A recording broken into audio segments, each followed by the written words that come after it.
armas, batallas y hombres que cambiaron el curso de la historia. Esto y mucho más en Bellum Artis Historia Militar.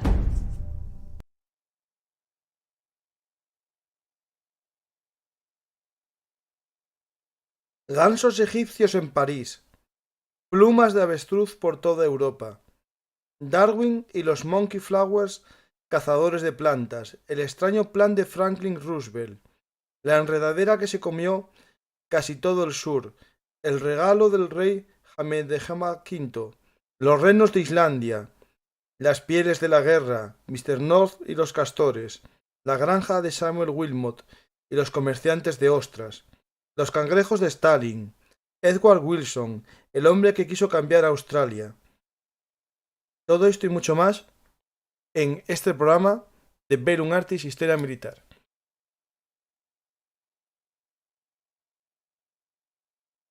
Hola amantes de la historia, soy Francisco García Campa y estas son las historias habladas de Bellum Artis Historia Militar, el lugar de encuentro para vosotros los apasionados de la historia.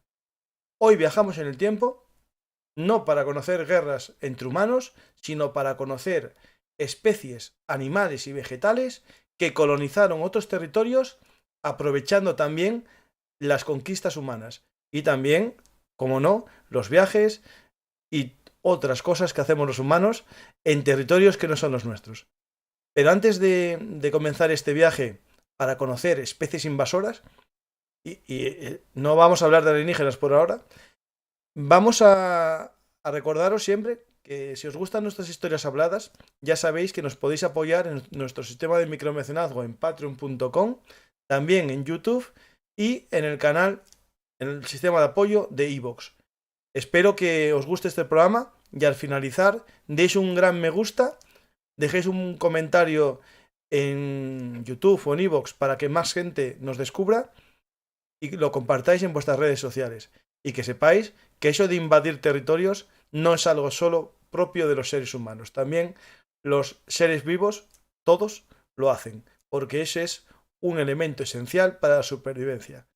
Vamos a ver cómo los seres vivos se adaptan al territorio, que los humanos también nos logramos adaptar a otros territorios en los procesos de invasión, conquista, expedición, descubrimiento. El nombre, el que vosotros queráis. Vamos a hablar con Ángel León Panal. Hola Ángel, ¿qué tal? Hola, buenas, ¿qué tal? Hola Ángel, vamos a hablar de tu libro. A algunos le puede impactar, ¿no? Que hablemos de la historia de las especies invasoras. Pero realmente, si nos vamos al programa que hicimos este domingo sobre el sapiens asesino y los homínidos, ¿no? Cómo fuimos conquistando territorios hasta llegar a todos los continentes menos la Antártida, y ahora ya estamos en la Antártida, cómo fuimos invadiendo territorios, al final es algo tan natural, ¿no? Como la vida, ¿no? Es decir, un ser vivo tiene que conquistar nuevos territorios, ¿no? Sí, en efecto, a ver, los seres vivos al final necesitan pues espacios, ¿no? Para crecer y para medrar, ¿no? Como se dice, ¿no? Y tanto las plantas como los animales o los organismos, ¿no? Pues, como digo, espacios para, ¿cómo se dice? Pues crecer, ¿no? Prosperar y conseguir nutrientes. Mm. Entonces, bueno, al fin y al cabo, siempre que haya un espacio disponible para colonizar, pues las especies van a intentar tomarlo, y si ya hay otras especies, pues competirán entre ellas por los recursos. Es algo que es la base, digamos, parte de la base de lo que sería la evolución biológica, ¿no? La evolución de las especies. Ahí acabas de decir una palabra, evolución biológica, ¿no? Y justo es lo que te une con este libro. Es un libro publicado por Guadalmazán, que es una parte, ¿no? De la editorial Almuzara. Y es un libro que a primera vista es de historia, ¿no? Historia de las especies invasoras. Leyéndolo es historia porque vinculas todos estos animales con un momento histórico, con un fenómeno histórico y con unos personajes que son los culpables humanos, ¿no? De llevarlos allí o de permitir que fuesen, depende del caso, ¿no? Y esto vincula, fuera de grabación, como dicen los ingleses, off the record, ¿no? Tu formación es de biólogo, pero tu pasión también es la historia, ¿no?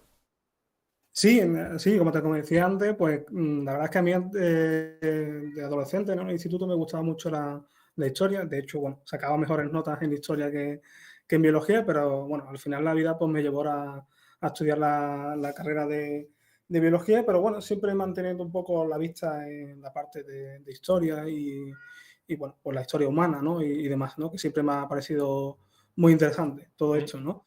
Y bueno, y a la hora de hacer del libro, ¿no? El tema de las especies invasoras, es verdad que yo siempre comento que es un tema muy técnico, que digamos que tiene poca chicha, ¿no? Que no tiene mucha, a lo mejor no tiene mucho atractivo. Entonces resultaba difícil montar un proyecto de divulgación sobre el tema. Y lo que pasa es que conforme iba leyendo sobre especies invasoras a lo largo de la carrera, pues me di cuenta de que estas historias, de historias de cómo se introducen las especies invasoras, se podían vincular pues, a hechos históricos o a personajes históricos, ¿no? Y ahí es donde me di cuenta que podía fusionar pues estas digamos, pasiones, dos cosas que me gustan, ¿no? Que son la biología y la historia, pues juntarlas en un libro, ¿no? Y el resultado es este libro de las especies invasoras. Pues ahí tenemos, primero, después hablaremos, ¿no? De eso de especie invasora, ¿no? Pero sí a priori, ¿no? Cuando hablamos de especie invasora, pues mira, me viene el cangrejo este que soltaron en los ríos de España, o algunos peces, ¿no? Este que no me acuerdo cómo se llama, este grande para pescar, que también se fue de madre en algunos ríos. Sí, Claro, eso no suena a especie invasora, ¿no? Porque la soltamos por ahí y no está en su ecosistema natural. Pero el problema, claro, que es como todo, es como lo de los pueblos nativos, ¿no? ¿Nativo de cuándo? ¿Y de dónde, de no? cuando. Porque claro, seguro que lo que llamamos ahora autóctona no era autóctona hace 1000 años. Todo animal es, en el fondo, es invasor de un ecosistema. Bueno, vamos a, Claro, vamos por eso a digo que desgranar. vamos a definir en qué momento, ¿no? Se convierte alguien Sí. en originario o en invasor. Mira, vamos a desgranar un poco el concepto, porque es verdad que el concepto tiene mucha tela que cortar. Y yo creo que lo mejor para esto es poner ejemplos, ¿vale? A mí siempre me gusta poner el ejemplo imaginemos que estamos en el Parque Nacional de Doñana, ¿no? Y una joya de los parques nacionales de nuestro país.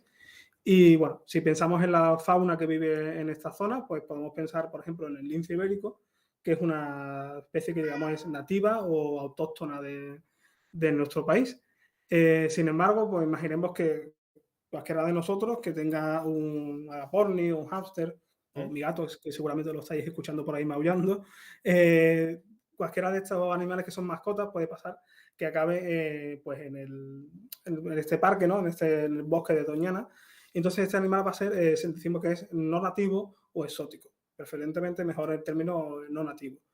Pero bueno, para que se convierta en una especie invasora, tienen que, digamos, que superar una serie de barreras, de manera que su población crezca de forma desmesurada y se acaba convirtiendo en una especie de, digamos, una especie de plaga. Una plaga que va a provocar problemas, pues, esto yo digo que es sota, caballo y rey. Pues puede provocar problemas ecológicos, problemas económicos e incluso sanitarios. Y como digo, la introducción puede ser o bien intencionada, bien sea que la hayamos librado nosotros mismos, la humanidad, o accidental, una especie, una planta, un animal que la hayamos tenido en nuestra casa o en la granja o lo demás, y que de alguna forma haya escapado de nuestro control y se empiece a crecer de forma descontrolada. Y sobre lo que me preguntabas de cuándo se considera ya una especie es una introducción que se considera ya, digamos, autóctona, ¿no? Porque ocurrió hace mucho tiempo. Generalmente se suele considerar el año del descubrimiento de América, se suele considerar como una línea entre lo que, digamos, serían ya introducciones mmm, que podemos considerar autóctonas y ya introducciones que serían ya más, como digo, exóticas que se podían convertir en especies invasoras. De todas formas, que se haya producido esa introducción, que podamos catalogar esa especie como exótica, no quiere decir que eso ya vaya a ser invasora. Hay que insistir en que tienen que pasar una serie de pasos, ¿no? Que a lo mejor el ecosistema esté demasiado degradado, que la especie tenga mucha capacidad de reproducción, ¿vale? Digamos que sus adaptaciones sean muy buenas en el sitio donde haya entrado. Y entonces, como digo, empieza a crecer su población de forma desmesurada y entonces se convierte como una plaga. Y por ejemplo, me acuerdo, es que ahora no me acuerdo si eran periquitos o cotorras Sí. en Ujú, Barcelona. Está lleno, muchas, hay muchas. ujú, Pero sí. claro, en sí no son invasoras porque no llegaron a exterminar a los gorriones y a las palomas, serían exóticas, ¿no? O ya Bueno, sería ya invasora. Ahí.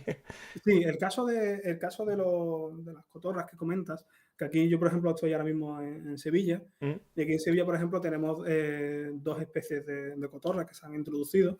Son la cotorra de Kramer y la cotorra argentina.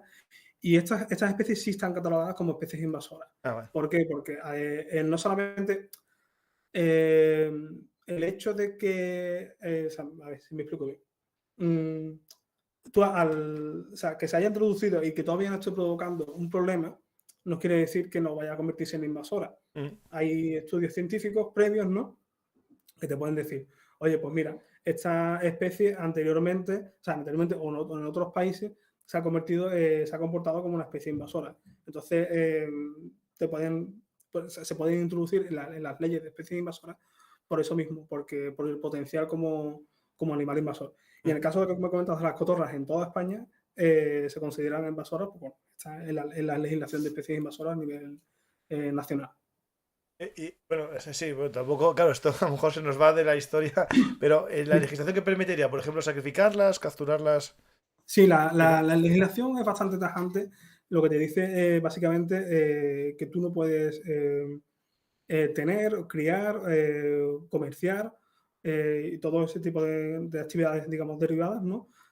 Con estas especies.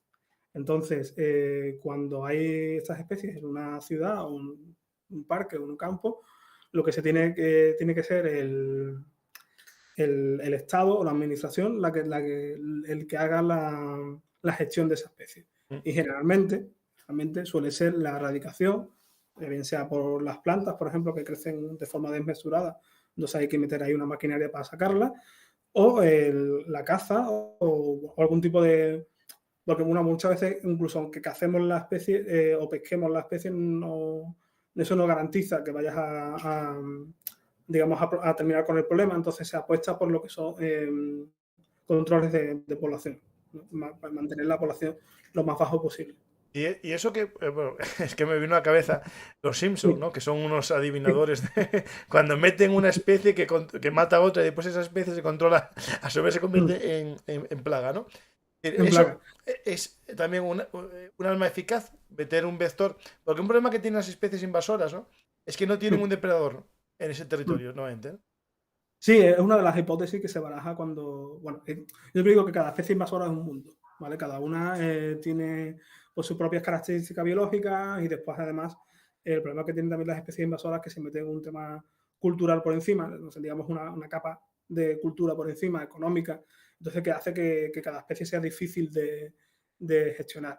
Entonces, una de las hipótesis por las que se dice que las especies se pueden comportar de forma invasora es porque le falte, o sea, que no hay un depredador digamos, controle esa población. De hecho, hay algunos programas que lo que intentan es enseñarle a los depredadores de la zona, por ejemplo, estoy pensando en el pez león, que es un pez que está invadiendo los arrecifes de coral de casi toda América, de la zona desde Florida hasta Venezuela.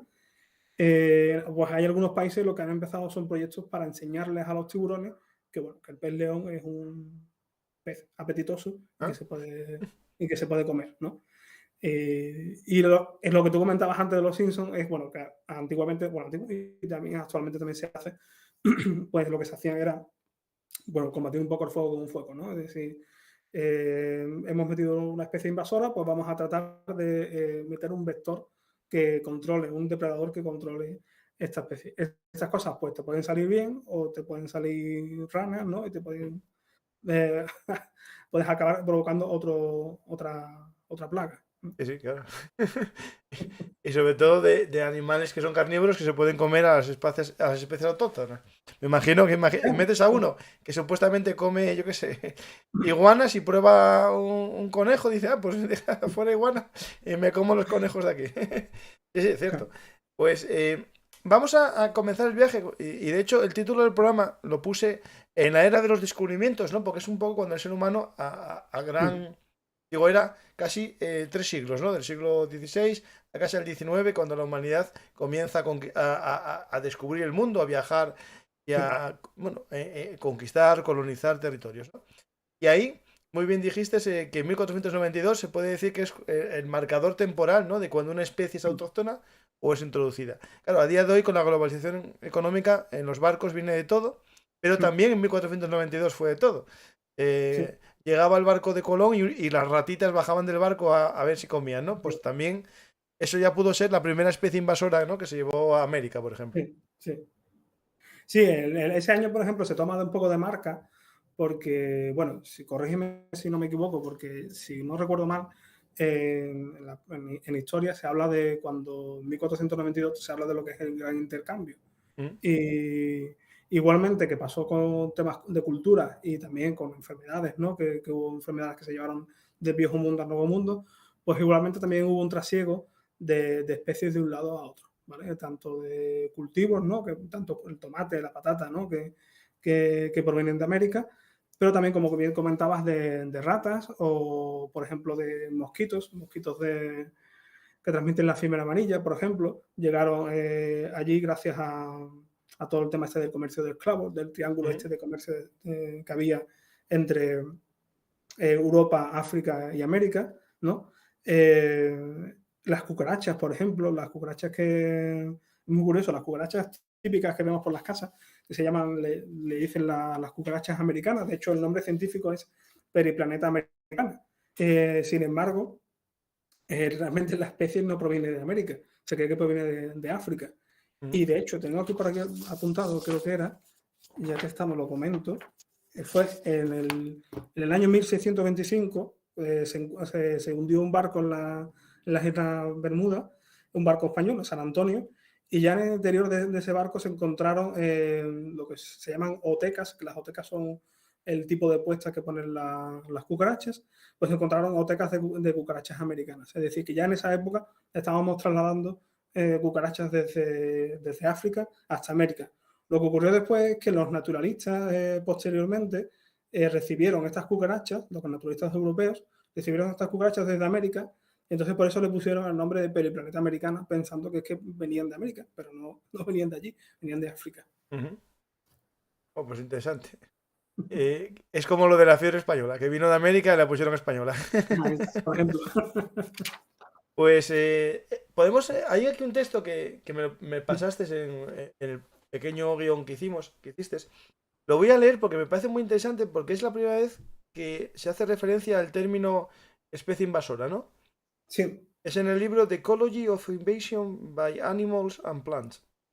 En inglés, a ver si mejora. Empieza. No son solo las bombas nucleares y las guerras las que nos amenazan, aunque éstas ocupan un lugar destacado en la lista en estos momentos. Hay otros tipos de explosiones, y este libro trata de las explosiones ecológicas. Las explosiones ecológicas se diferencian del resto por no hacer tanto ruido y por tardar más en producirse. Es decir, pueden desarrollarse lentamente y extinguirse con lentitud, pero sus efectos pueden ser muy impresionantes, y muchas personas se han visto arruinadas por ellas, o han muerto o se han visto obligados a emigrar. Este texto es de 1958 y es interesante porque nos puede hablar de un peligro algún día, ¿no? Alguna planta que esté en mitad o un animal que esté en mitad de la selva del Amazonas, ¿no? Y por algo llegue a Europa y como no tenga un freno pueda ir creciendo. Esto es de película de ciencia ficción, pero bueno, puede pasar y pasó en alguna película. Es así, es completamente así. Sí. Entonces eso es muy curioso, pues me gustó mucho cuando lo encontré en el libro de Elton, de Charles Elton, que fue un ecólogo bastante importante, fue una de las personas que empieza a trabajar con lo que se llaman cadenas tróficas y demás conceptos que se ven en ecología. Y él es una de las primeras personas que se da cuenta, aunque ya en el siglo XIX, personajes como, por ejemplo, Darwin, se dan cuenta de que ahí puede pasar algo raro, ¿no?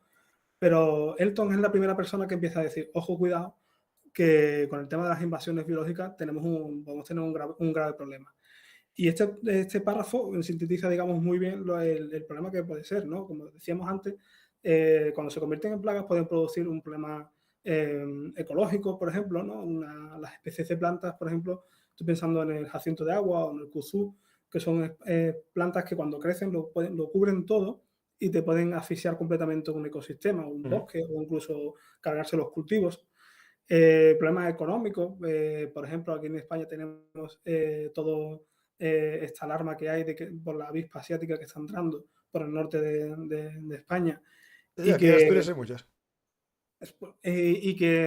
si no hubiera sido por los apicultores, que tienen un grave problema económico con esta especie, yo creo que en España no se le hubiera prestado tanta atención. Entonces, aquí hay que quitarse un sombrero por esta comunidad que ha estado dando la voz de alarma constantemente en los medios de comunicación. Y después, como decía, también están los problemas sanitarios, problemas como, por ejemplo, decíamos antes, el mosquito.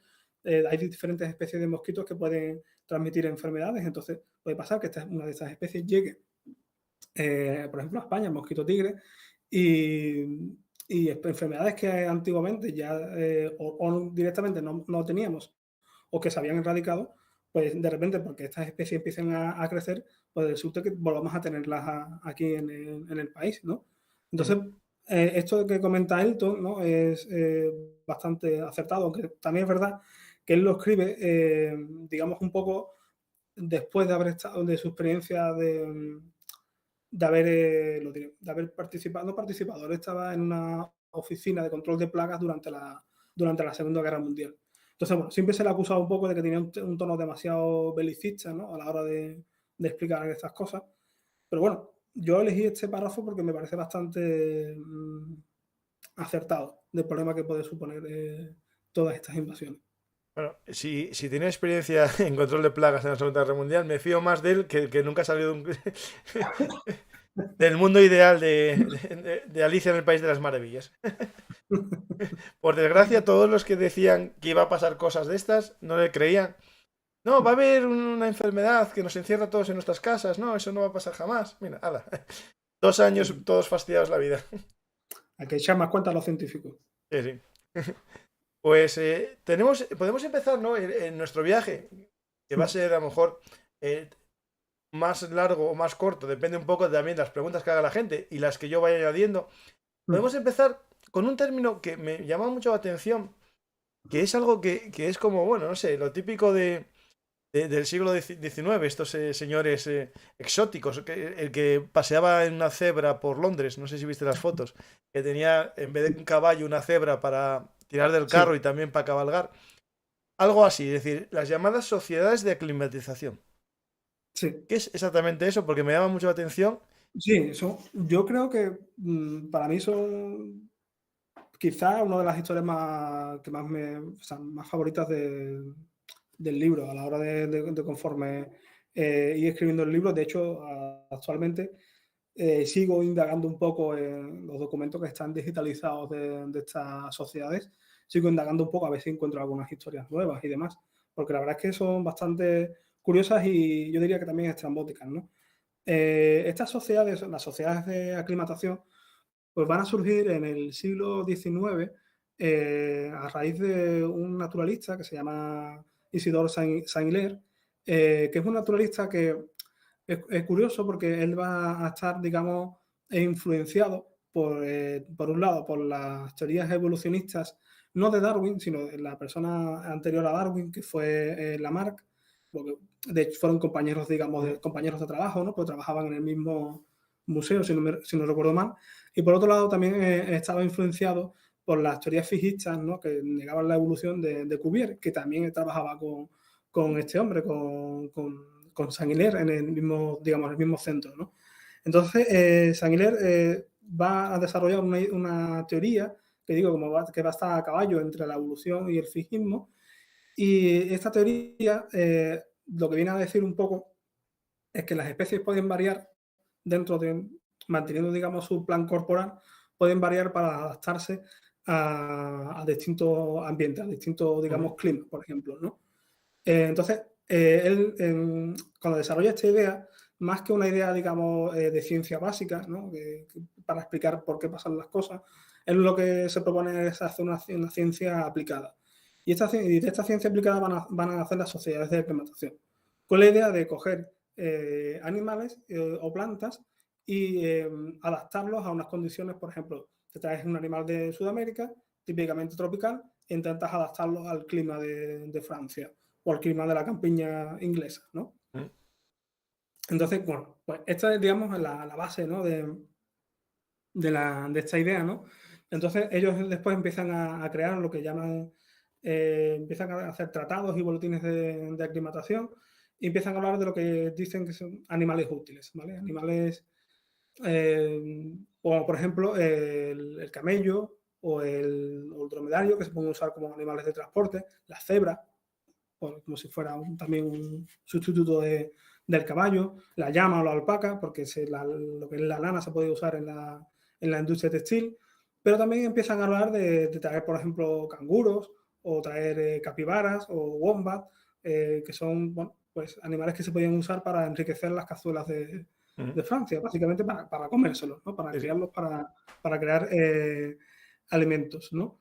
Entonces, claro, ellos lo que hacen es que ellos dicen, resulta que la zoología para aquel entonces, en el siglo XIX, pues ellos calculan que habían descrito alrededor de 140.000 especies, ¿no? Y sin embargo había solo un puñado de especies que daban beneficio o tenían algún tipo de utilidad. Entonces ellos creían que eso era una lástima, ¿no? No poder aprovechar toda esa biodiversidad, ¿no? Y entonces, pues lo que se dedican es a promocionar estas ideas, ¿no? De traerse animales de otros países para criarlos, intentar adaptarlos al clima, dar incluso recompensas, ¿no? Dan 1.000 francos, 2.000 francos por domesticar o aclimatar pues una alpaca en Francia. O uno de los más buscados, por ejemplo, era el avestruz, porque por aquel entonces las plumas de avestruz estaban muy Mm. cotizadas y era un animal que no se había domesticado. Entonces trataron en Francia, en Estados Unidos también, en muchos otros sitios, incluso aquí en España se trató de realizar la domesticación, pero todos estos proyectos fracasaron. No fue hasta que los sudafricanos, que por aquel entonces no era Sudáfrica, era la colonia del Cabo, solo fueron los que lograron hacer como digo, la domesticación del avestruz. Entonces, como digo, las sociedades de aclimatación daban recompensas para pues, aquellos proyectos o personas que lograsen pues, aclimatar o domesticar todas estas especies. Y después, por otro lado, creaban lo que son los jardines de aclimatación. Perdón.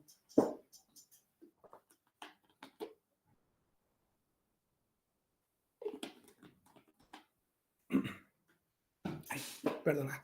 No, está bien. Crearon lo que eran unos jardines de aclimatación que vienen a ser pues unos zoológicos donde bueno, pues pretendía enseñarle al gran público pues, la cantidad, la extraordinaria biodiversidad de la que la humanidad se podría estar aprovechando. De Ah, hecho, pero ese funcionaba. aspecto no eran como granjas, era más bien como un No, no, espectáculo, digamos, para convencer a la gente de lo bueno que sería tener sí. una, no sé, una pechuga de avestruz en la cena, ¿no? Sí, sí, era muy parecido a los zoológicos y a un Mm. jardín botánico, ¿vale? Entonces, bueno, lo que allí mostraban, pues había aparte bueno, pues tenían los corrales, con las aulas con distintos tipos de animales, plantas, e incluso llegaron a tener acuarios, porque por aquel entonces también se estaba desarrollando toda la tecnología, ¿no? Para mantenimiento de peces en acuarios. Y entonces, bueno, era un escaparate, era casi algo más rollo espectáculo y para que la gente dijera, oh, pues qué bonitos son estos animales, ¿no? Y ya de paso, pues, los familiarizas a la población con esas cosas. Entonces, cuando quieras venderle, por ejemplo, un pincho de capibara, pues que no le parezca algo raro, ¿no? Eso lo van a empezar a hacer Y dentro de poco con los insectos, verás. sí, sí, sí, con los insectos, por ejemplo, se está haciendo Sí, sí. bastante. Entonces, bueno, resulta que también estas sociedades de aclimatación también veían esta filosofía, la veían un poco también como para una forma, digamos, no todos, no todas las personas que estaban metidas en estas sociedades lo pensaban así, pero era una forma de, veían que era una forma de ejercer un poco el poder de las potencias europeas sobre las colonias. Por ejemplo, en Argelia, que también pertenecía a Francia, ¿no? Que era colonia francesa, se creó uno de estos jardines, pues con la idea de traer plantas y, si no recuerdo mal, también intentaron llevar avestruces. Bueno, un poco para potenciar la economía de la colonia y de esta manera, pues, tener ahí un poco pues un poco más de control, ¿no? Sobre las colonias. E incluso había quien decía bueno, que Dios les había dado a los europeos las mejores especies del mundo y Mm. entonces era un poco como su misión llevarlas pues, a Australia, a Nueva Zelanda, o América, África, etcétera, ¿no? Pero vamos, esta idea, digamos que coge cuerpo con las sociedades de reglamentación, pero ya viene de mucho antes, ¿no? Porque estamos hablando del siglo XIX, pero en el siglo XVIII, por ejemplo, si la gente que nos está oyendo sabe un poco de biología, habrá escuchado hablar perdón, de Linneo, de Carlos Linneo, que fue la persona que dio lugar al sistema de clasificación binomial, para ponerle el nombre a las especies. Pues bien, Linneo pues, intentó traer las plantas del té para que... Uy, ahora se me ha ido el país de este hombre. Suecia. Eres de ahí, sí, de Suecia, por ahí, sí. De Suecia, creo que era. Se me ha ido ahora completamente el nombre. Para que su país fuera, digamos, potencia a la hora de cultivar estas plantas, una planta que tenía tanto interés comercial, ¿no? Y la idea era la misma, la idea era traer una planta adaptada a las condiciones de China o de la India y que se pudiera cultivar en Europa. ¿Vale? Pasa que, bueno, ya con las sociedades de implementación, pues esto como que coge, digamos, bastante carrerilla y yo diría un poco, se vuelve todo un poco estrambótico. Pero ahí, Ángel, Entonces, al revés sí sí, se hizo. Es decir, el europeo llevó a otros países sus animales, sus ovejas, sus vacas, sus caballos. sí, Es decir, se hizo en sentido contrario mucho antes y sin ningún tipo de, digamos, de aclimatización. ¿Eso qué es? ¿Porque las especies, digamos, europeas eran más factibles de introducir en otros sitios?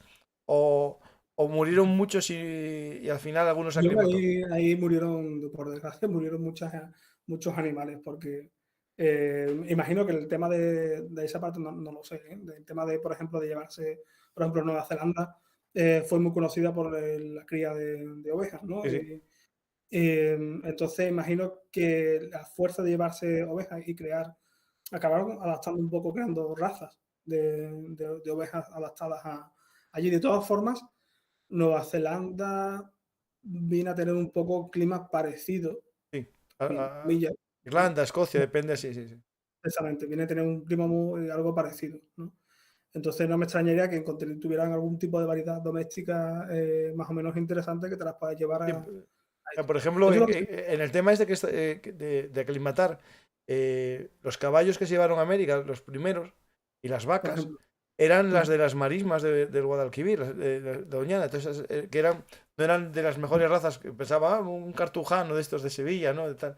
Llevaron caballos marismeños y vacas de pantanos, y al final, el hecho de vivir en un hábitat ya complejo, con todo ese problema de moscas, enfermedades de los que estás comentando que pueden volver. Claro, al llevarlos a América debieron sufrir mucho, pero estaban más adaptadas a ese clima que si mandas unas vacas del norte de España, de los valles, ¿no? Pues no, claro, eso es cierto que al final la inteligencia, ¿no? del ser humano también es capaz de elegir qué animal lleva para cada sitio. Claro, claro. Y también hay un tema es verdad que, por ejemplo, hay muchas especies domesticadas se estaban llevando de un sitio a otro y que no acabaron convirtiéndose, podríamos considerarlas como exóticas si se llegan, digamos, Ujú. a volver silvestres, pero no se convierten en especies invasoras. Porque, bueno, hay, por ejemplo, estoy pensando en las ovejas, ¿no? Ahí también ha habido un proceso de domesticación tan brutal que al final estos animales han acabado dependiendo del ser humano para sobrevivir. No pasa igual como, por ejemplo, con los gatos, por ejemplo. Con los gatos han sido domesticados, pero siguen manteniendo esa capacidad para, digamos, poder sobrevivir en estado Mm. silvestre. Los cerdos, por ejemplo, también le pasa algo parecido. Los cerdos, durante todo este periodo de exploraciones, los marineros, ¿no? En los barcos se llevaban cerdos o jabalíes y se liberaban en las islas, ¿no? O, por ejemplo, en Australia también se liberaron una gran Sí, cantidad sí, los de liberabas cerdos. en un viaje para que en el siguiente estuviesen reproducidos y tener caza, Ahí sí. está. Ahí está. Entonces, por ejemplo, esa es una de las causas por las que el dodo, ¿no? Este ave tan mítica que se extinguió, que vivía en la isla Mauricio, pues lo que le pasó básicamente al dodo, aparte de que lo cazaron hasta dejarlo casi exterminado, estos marineros, pues creo que fueron holandeses los primeros que llegaron por allí, liberaron cerdos, liberaron, no me acuerdo qué otra especie más, y no me preguntéis por qué, porque no he encontrado la razón, macacos cangrejeros. ¿Ah? ¿Vale? Eso, algún día encontraré la fuente de por qué, no es por qué les dio por liberar eso. Pero esos macacos no se comen de normal, ¿no? Que yo sepa, no. Que yo sepa, no son fuente de A lo alimentos. mejor El iban cerdo varios en el sí. barco y dijeron, afuera. Llevaban cerdo, llevaron ratas de forma accidental, Sí, sí. como decíamos antes en los barcos, y no sé si habría gatos y demás, ¿no? Pero todas estas especies se entran en la isla, entonces se junta la caza excesiva por parte del ser humano y por toda la proliferación de estas especies invasoras. Entonces, como resultado, el dodo se acabó extinguiendo. ¿No? ¿Dónde estamos? Estábamos con la Estamos con sección de climatización. Sí, De hecho, te hice una foto que me pasaste, es que me la vas a explicar y a los oyentes también. Voy a poner la foto, porque a tiene ver. que ver con lo de generar modas, ¿no? Yo creo que los influencers, ¿no? Siempre existieron y siempre existirán. Y si las élites hacen una cosa, 2 generaciones después, lo hace todo el mundo, ¿no? Es decir, cuando el chocolate lo tomaban solo las élites, los pobres lo imitaron, ¿no? Cuando el café lo tomaban los pobres también, el tabaco también, los ricos y después los pobres. Y la patata, si no recuerdo mal, que ahora la comemos todos, empezó siendo, bueno, una especie de flor para exótica, para decoración, hasta que un día la dio un rey en un convite y la convirtió a partir de ese momento en el plato esencial de cualquier mesa europea, ¿no?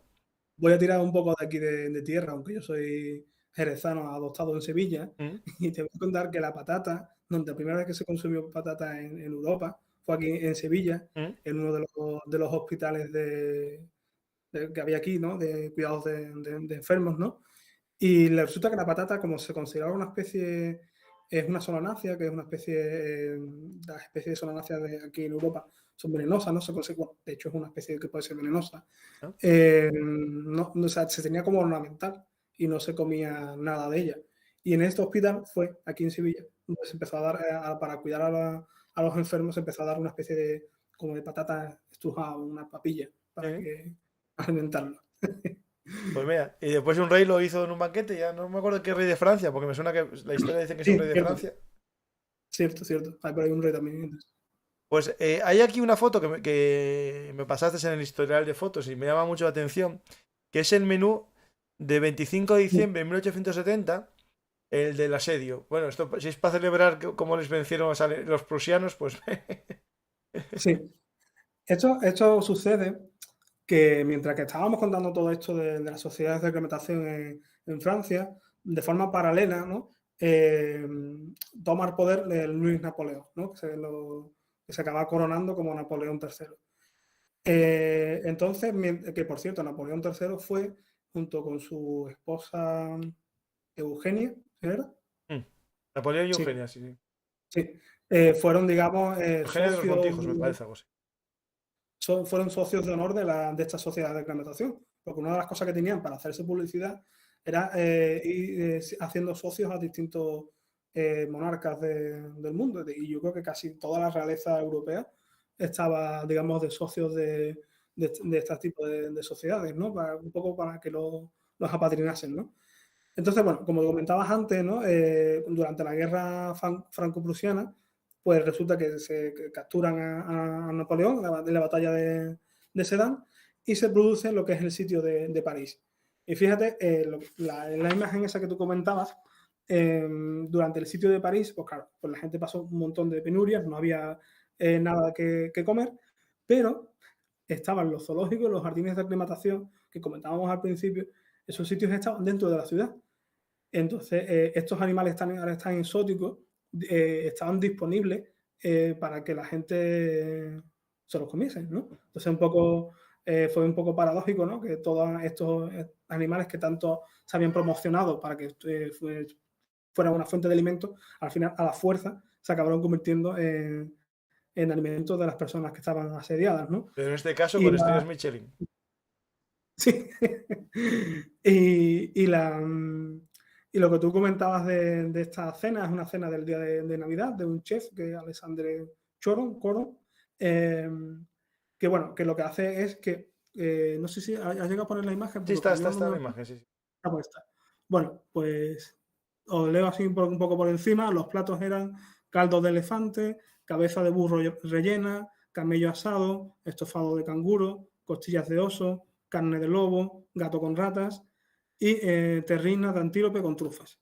Yo lo Todo de esto gato con ratas, así, parece una combinación con... no sé si le metían la rata dentro del gato, no lo Sí, sé. sí, sí, No estoy estoy seguro. pensando. A lo mejor es el gato comió la rata y los meten los dos al horno, ¿eh? Por lo visto, según como se comentaba, había algunos animales que no se llegaron a usar como alimento y fueron lo que son las fieras, los leones y tigres y demás, porque nadie se atrevió, digamos, a matarlos, y los monos, porque tenían demasiado aspecto Humanoide, humano, sí. entonces fue como por ahí algo por lo que los franceses no pasaron. Mira, ahí hay un tema que, bueno, que es a lo mejor más de antropología, ¿no? Pero ya que sacas el tema de los tigres, ¿no? Es el tema del tabú cultural, ¿no? De comer carnívoros. Hay un tabú No, cultural no, con eso. no, pero que si lo piensas bien, no se suele comer muchos carnívoros. Piensa, da vueltas a que comemos y carnívoros no. Bueno, si quitamos los carnívoros de agua, No, rollo de agua como no sabemos lo tiburones que y eso. comen.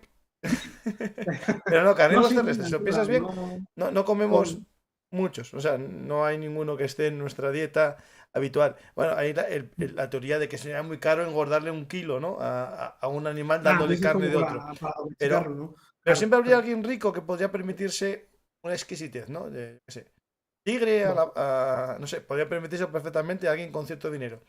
Y no lo hay. mm, Y de hecho, hay un libro, no me acuerdo cómo se llama, de un antropólogo famoso, que hablaba de un poco del tema ese de por qué no comer carnívoro. mm, Tenía su miga. Yo lo leí hace muchos años, no me mm, acuerdo muy bien, pero si lo mm. piensas bien, no tenemos. Bueno, el oso podría ser, pero bueno, el oso es el único que está en la dieta esta. Pero Sí, pero, no hay muy pocos pueblos, ¿eh? De hecho, los leones cuando los matan y tal no los suelen comer tampoco. la verdad es que tienes razón. Cuando lo piensas, dices, es verdad, no se come. Pero primera noticia No, de como eso. tabú cultural, yo lo leí en muchos pueblos. No sé Sí, exactamente sí, por qué. Si alguien lo sabe, que lo ponga en el chat. Que aquí hay gente para todo sí, y lo sí, por saben todo, favor. seguro, ya verás. Sí, eso era interesante el tema. Sí, sí. Pues este menú, la verdad que sería muy exótico. Y lo que te digo yo, que en este caso es también el asedio lo que lo lleva. Pero la idea es crear tendencias. Si tú empiezas a las élites a comer esto, puede que después la población normal lo haga perfectamente por invitación. Sí, de hecho hay una historia que comento en el libro, ¿no? Que, bueno, una de las soluciones que se propone siempre un poco para combatir a las especies invasoras, que también es una solución bastante polémica, porque hay gente que dicen que no es una solución real, y es que básicamente aprovechemos gastronómicamente a las especies, ¿no? Os comentaba al principio el pez león, por ejemplo, pues en Belice, en muchas islas del Caribe y demás, se ha introducido en lo que es el menú de restaurantes ¿Mm? y para que la gente se acostumbra a comerlos y demás. En Reino Unido, por ejemplo, tienen el tema de la ardilla gris, que es una ardilla invasora, que, digamos, le está quitando terreno a la ardilla roja, que es la propia de allí, de Reino Unido. Y una de las propuestas que se hace, de hecho salió hasta en un programa de televisión, es cocinar las ardillas. ¿No? Y hay concursos bueno, para hacer diferentes croquetas de ardilla con curry. En fin, eran algunos de los platos que se comentaban. Y es lo que tú comentas, ¿no? Al final, a fuerza de, bueno, pues de forma mediática mostrarlo al gran público o que reciban apoyo de personalidades, ¿no? Pues puede dar lugar a que la gente al final se acabe aceptando, ¿no? Alimentarse de estas especies. Y De también todas es porque a formas, lo mejor sí, en sociedades como la nuestra, ¿no? En que el animalismo es muy potente, en la cultura actual, claro, matar animales por matar, hay gente que se negaría, pero bueno, si se matan para sí. comer, pues, ese tabú pues se reduce, ¿no? Es complicado, porque como bien comentas, está el tema cultural, ¿no? De pues, esa sensibilidad que puedan tener ciertos sectores, ¿no? Por el tema de no comer carne Mm. y demás. Y después, bueno, por otro lado, a nivel, digamos, científico, esta medida también se suele criticar un poco, porque claro, si tú creas un entramado económico alrededor de esa especie, en el sentido de que de eso, ¿no? De que se cace para que la puedan servir en un restaurante, pues al final está generando ahí una economía, una riqueza Claro. que si el objetivo, digo, si el objetivo es que esa especie no esté en el ecosistema, el que haya un entramado económico, que esto esté generando beneficio económico, va a ser, al fin, a la larga se te va a convertir en un impedimento para controlar la especie. No, y el problema que me veo yo, que alguien se viene arriba y dice, pues yo, de ardilla roja. Por ejemplo, el que se pueda introducir. Y Eso, por este es ejemplo, producto autóctono, más caro, ya está. claro, por Sí, sí. ejemplo. Pues Eso, digo, es complicado. es Complicado. complicado, sí, sí. Hay algunas propuestas que lo que se hacen es decir, bueno, pues en Estados Unidos, por ejemplo, con la carpa asiática, carpa plateada, una carpa que ha entrado allí a lo bestia, por ejemplo, lo que se propone es que esas carpas que se pesquen pues se den pues, a comedores sociales, ¿no? O comidas para mascotas, en fin, o digamos, un poco para cortar lo que es la cadena económica, ¿no? Y que aún así puedas usar ese recurso. Esta En carpa fin, plateada puede llegar a ser muy grande, ¿no? estas son bastante grandes. Sí, tengo aquí No una foto que sabría es decirte impresionante. cuánto. Son bastante grandes. De hecho, seguramente la gente que nos esté viendo habrá visto algún vídeo de estos virales por internet donde se ve una gente a toda leche en una lancha o lo que sea y de repente pasan por una parte del lago y empiezan a saltar un montón de peces en el agua, peces plateados, y suele a lo mejor alguno darle en la cara a alguien y demás. Y es porque es lo que, o sea, cuando llegan a un lago, a un río, lo invaden todo tanto, o sea, la población es tan grande y tienen además la costumbre de cuando se sienten asustadas, saltan fuera del agua, ¿no? Saltan creo que varios metros. Pues todas estas imágenes espectaculares, ¿no? De tantas carpas saltando, ¿no? A lo loco. De hecho, una de las competiciones que tienen es pescar, pero no con caña ni redes, sino con arco. ¿Vale? Cuando sale la carpa afuera, pues le das un flechazo o poniendo redes así de estas como los cazamariposas, poniéndolas para que pues, cuando vayan cayendo las vayas cogiendo. ¿No? De hecho, hay competiciones y todo para capturarlas. Estoy viendo aquí una foto. Claro, pero esta Sí. introducción que es moderna, digamos que vino en algún barco o vino... Sí, estas generalmente suelen ser modernas, sí, suelen ser bien generalmente el motivo es económico y muchas veces por enriquecer la fauna de los ríos y los lagos y bueno, porque hay intereses del colectivo de pescadores, por ejemplo, bueno, que se han dedicado a introducir todas estas especies, Yo, por porque ejemplo, son, sí, tienes razón, porque me acuerdo yo que en una época con mi padre íbamos a pescar truchas. sí, Y una vez fuimos a un pantano que hay aquí, bueno, cerca de Oviedo, yendo para Gijón, que es el pantano que da agua a una industria muy grande, Acelor. Fuimos sí, a pescar con truchas y aquel día salimos con carpas, pero increíble. Nunca había pescado mi padre tanto en su vida. Pero claro, sí, eran carpas que se habían soltado ahí a propósito para pescar. Pero claro, eran muchísimas y incluso había muertas por el agua flotando. Muchas porque se reproducen muy fácilmente al no tener un enemigo. sí.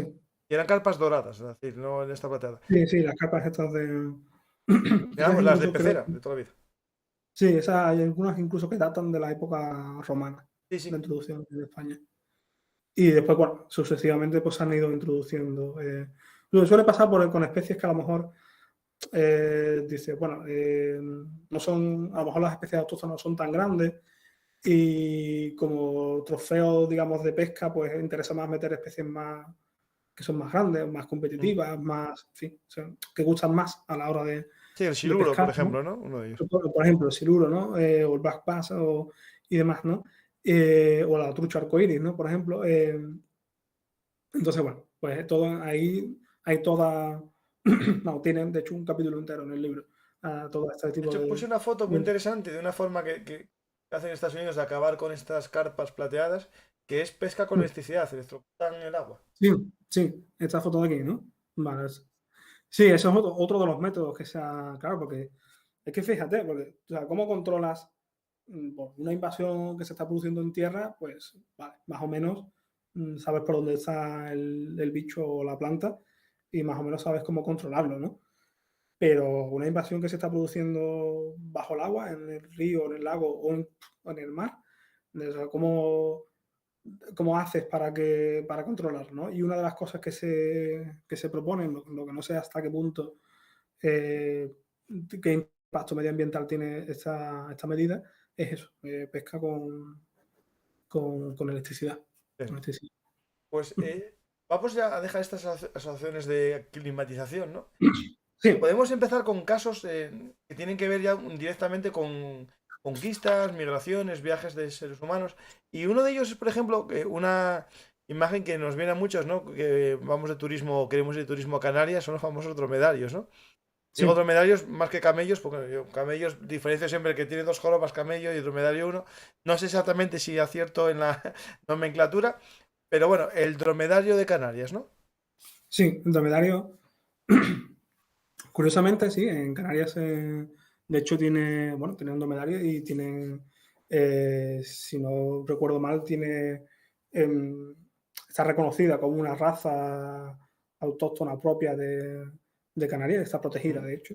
Eh, y curiosamente, a raíz de algunas poblaciones de Canarias, se usaron, algunos ejemplares se usaron para introducir estas especies en otras partes del mundo. Porque claro, como decía anteriormente, pues en el siglo XIX, por lo tanto camellos como dromedarios estaban muy bien, digamos, posicionados para convertirse en un animal de transporte más, ¿no? Igual que el caballo. Y resulta que cuando los colonos británicos están en Australia, pues se dan cuenta de que el ambiente de Australia, que tienen desiertos en el interior, que a veces están áridos y demás, pues puede ser perfecto para lo que son los camellos y los dromedarios. Y entonces, pues hay todo un impulso. De hecho, aquí participan también varias sociedades de alimentación que se fundan en Australia. Entonces, hay todo un impulso para traerse camellos. Concretamente, hubo en 1840 el primer camello que llega a Australia se llamaba Harry y venía de Canarias. Lo que pasa es que durante su estancia en Australia, por lo visto dicen que tenía bastante mal genio y durante una de las expediciones iba con la persona que lo llevaba, su dueño, acabó mal, o sea, por esto le dio un bocado en la cabeza. Este hombre acabó muy mal herido y antes de morir, si no recuerdo mal, fue por una infección, ordenó que lo matase, ¿vale? Y eso fue, digamos, la historia del primer camello en Australia. Después, mucho más adelante, a torno a 1860, se va a promover una expedición, que es la expedición de Burke y Wills, que no sé si la conocen, No, yo que es no. una expedición que es lo que se propone es, claro, porque por aquel entonces Australia estaba muy poblado por lo que son los bordes, ¿no? Del continente, ¿no? Bueno, casi como ahora, ¿El, ¿eh? ¿el qué? Que casi como ahora. Sí, bueno, casi como ahora, ¿no? Entonces, incluso se especulaba con que hubiera un mar interior en lo que era la parte central de Australia. Y siguiendo un poco la estela de una fiebre del oro que hubo, lo que se proponen era unir lo que era el sur de Australia con el norte, ¿no? Esta parte que hace un poco forma de U, ¿Mm? ¿no? Entonces, para hacerlo, pues había que organizar una expedición bastante grande y el candidato, aparte de los caballos y demás, para animales de transporte, pues eran los camellos y los dromedarios, animales que no había en el continente. Entonces monta otra expedición, digamos, una expedición, vamos a llamarla económica quizás, para la que encarga a una persona para ir a la India, que también era, para aquel entonces era colonia británica. Entonces se va a la zona de lo que es actualmente Pakistán y contrata a varios camelleros pakistaníes y se trae un montón de, o sea, varios ejemplares de camellos y, bueno, en este caso fueron camellos y se los trae para Australia. Entonces, como digo, en el 1860 sale esta expedición con alrededor de 26 dromedarios y bueno, lo que pasa con esta expedición es una historia muy, muy larga. De hecho, en el libro lo comento muy de pasada. Esta expedición se convierte en un fracaso. No recuerdo cuántas personas parten, pero regresan, creo que son 2 o 3 personas. Y de los camellos no sobrevive ninguno. Pero queda, digamos, establecido el buen uso que podían tener estos animales en Australia, ¿no? Entonces empiezan a traerse cada vez más y más camellos. Y curiosamente hay una, digamos, diáspora o población afgana y pakistaní que vive hoy en día en Australia, que proviene pues de una gran cantidad de camelleros que contrataron los británicos, los contrataron para traer a estos animales y estos eran pues, las personas que conducían a estos animales. Creo que por ahí te puse una de las fotografías que se ve una gente así montada en lo alto de los camellos. Y esta, la imagen que estáis viendo es la de la expedición, del dibujo. Y bueno, pues todos estos animales empiezan a usarse digamos, como medio de transporte. Hasta que empieza a entrar todo lo que es el transporte motorizado. Y entonces, claro, pues como igual que le pasó al caballo, pues el transporte motorizado desplaza a estos animales como opción de transporte. Los camelleros los acaban abandonando porque ya no ganan dinero con ellos y esta población empieza a crecer, ¿no? Y empieza a convertirse, pasa de exótica a convertirse en invasora. Empieza a producir una serie de problemas ecológicos, pues al ser un gran herbívoro y su población está descontrolada, pues se pueden comer toda la vegetación de la zona, problemas económicos también, porque bueno, producen problemas en el cercado, ¿no? De lo que son los campos agrícolas, etcétera, ¿no? Y además, incluso también había un problema cultural porque solían acudir a puntos donde había manantiales y demás, que eran considerados por los aborígenes, eran considerados sitios sagrados y bueno, provocaban destrozos en estos sitios. Entonces, claro, ahí también se mete este factor, digamos, cultural, religioso, ¿no? Y por aquí tengo el dato de que en 2009 se calculaba que había cerca de 1 millón de dromedarios y camellos salvajes en Australia. Esto es un follonazo, porque ahora, ¿cómo controlas toda esta población? A lo mejor habéis visto, salió ya hace unos meses, salió hace unos meses una noticia de que se había dado otra vez luz verde para cazarlos y de hecho los cazan desde helicópteros, ¿no? Van con helicópteros y les van disparando, los van cazando, ¿no? Y hay todo un debate sobre qué hacer con esta población, nuevamente lo que comentábamos antes, si realmente pudiéramos coger a estos animales y empezar a gestionarlo como una especie doméstica y incluso se hablaba de convertir a Australia en uno de los mayores exportadores de carne y leche de camellos, aprovechando toda esta población. En fin, luego digo un follón, porque los problemas ecológicos están ahí y obviamente y Australia no está para permitirse muchos problemas Claro, es ecológicos. que en la noticia que yo leí que mandaban sacrificar a 10.000 era Sí. por el tema del agua, para que no se bebiesen el agua en la sequía, sí. Cierto, es verdad, era por el tema del agua. Pero claro, porque es que al fin y al cabo tienes manadas y manadas pues consumiendo esos recursos. Entonces, bueno, yo entiendo que es bastante complicado. De hecho, yo siempre suelo decir que, a ver, a mí no me corresponde decir lo que hay que hacer con estas especies, porque yo lo que he hecho con el libro es contar qué ha pasado, cómo ha pasado y por qué. Y si queremos saber qué hay que hacer con ellas, pues yo creo que ahí ya tendríamos que tirar o de expertos, ¿no? Tanto científicos como expertos sociológicos y demás, que nos digan un poco de por dónde hay que tirar, porque realmente Ah, hay especies que son un verdadero quebradero de cabeza, porque ya eh, no solamente el hecho ecológico o biológico, sino que tienes que gestionar toda la parte social y cultural. claro, el tema, lo de la leche de camello, que estoy ahora Sí, buscando imágenes, sí. eso, claro, es una solución interesante, pero yo en Asturias decimos catar, ¿no? Ordeñar a un camello salvaje, no lo veo yo una tarea fácil. Bueno, a una camella. Es como Bueno, un chiste que vi yo ahí En muy Nueva malo sobre Zelanda, internet. De internet sobre el tema de ordeñar y resulta, ¿no? Si todas las vacas están allí, lo que hay aquí es un toro.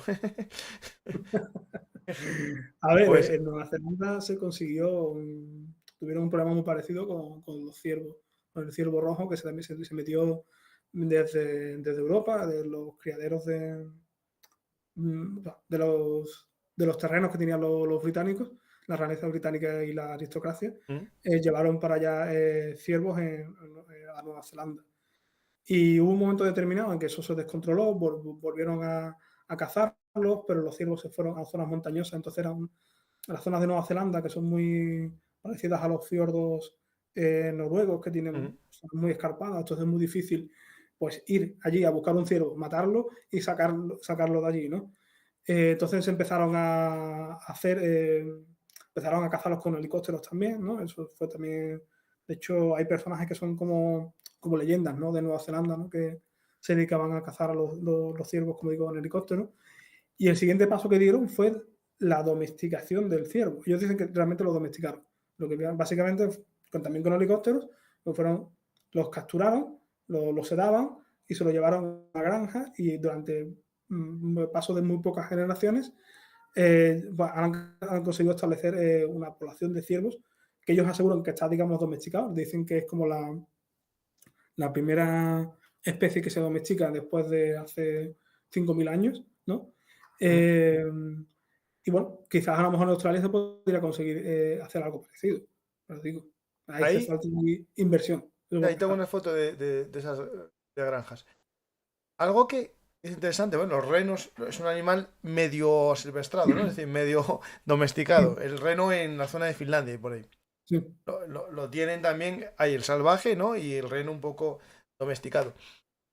Yo cuando estudié en prehistoria, ya hace muchos años, y aquí se me pueden ir los datos porque hablo de recuerdo todo, el tema de, por ejemplo, domesticar un animal sí, lleva consigo muchas veces una modificación del aspecto. Pues es decir, claro. No, no, todos no, los sí, animales que tenemos son un animal natural que se produjo una domesticación y lleva siempre con el paso de unas generaciones, cuando ya se puede decir que el animal está domesticado, se le modifica muchas veces hasta el rostro, bueno, lo que es la cara, en es que tiene un nombre, en una especie de fenotipo o algo así. sí, ese es lo que dice es el síndrome de la domesticación, Sí. que es un aspecto morfológico, fenotípico, que supuestamente se cumple. No sé hasta qué punto tiene mucha veracidad hoy en día eso, pero bueno, viene a ser un poco, si tenemos la idea de un perro, ¿no? Con las orejas así un poco gachas, ¿no? Y algunos rasgos más, rasgos que se parezcan a ejemplares más juveniles, ¿no? Se supone que ese patrón se, mm, se repite en algunas especies de animales domesticados. Pero no me Mm. eché mucho cuenta porque no sé hasta qué punto es realmente así. Lo que Sí, sí bueno, puedo sí, sí, decir, seguro que sería, pero sí que es verdad que se puede hacer una especie de suavización sí, sí, de sí, los eso sí. rasgos para Mm. hacerlo más, digamos, más agradable al ser humano, o mejor dicho, el ser humano hace más agradable, digamos, al cachorrito. No, mira qué cachorrito más mono este, ¿no? Pues este tiene hijos y este no. De hecho, hace poco salieron varias noticias sobre los gatos, por ejemplo. Se ha confirmado que el cerebro de los gatos, con respecto a los gatos silvestres, no silvestres que se han convertido en silvestres después de domesticar, sino lo que es digamos, de la especie que proviene en la Mm. domesticación del gato, ¿no? Entonces, estas dos especies, la salvaje y la doméstica, pues la doméstica tiene el cerebro un poquito más pequeño. Y hay un caso bastante curioso, que es con los zorros que están empezando a acercarse a las ciudades, que están viviendo en entornos urbanos, en la zona de Londres, en Berlín y demás. sobre todo en la zona de Londres, que es donde se ha llegado, digamos, a demostrar. Este tipo de, lo que hablábamos del síndrome de la domesticación, como que se ha empezado a traslucir en zorros urbanos. No son zorros, no están domesticados, porque viven, digamos, salvajes, pero al acercarse al entorno urbano tienen que adoptar una serie de adaptaciones, ¿no? O de estrategias, ¿no? De ser un poquito más, entre comillas, dóciles, tener menos, digamos, menos miedo, ¿no? Y parece ser que por ahí podría estar la clave para entender cómo se llegaron a domesticar, por ejemplo, el perro y otros animales. Te voy a enseñar una foto que Sí. buscando estos fenotipos me sale el zorro domesticado ruso Ah, sí, esa es la... y se ve una suavización de los rasgos. De hecho, se ve el tema este.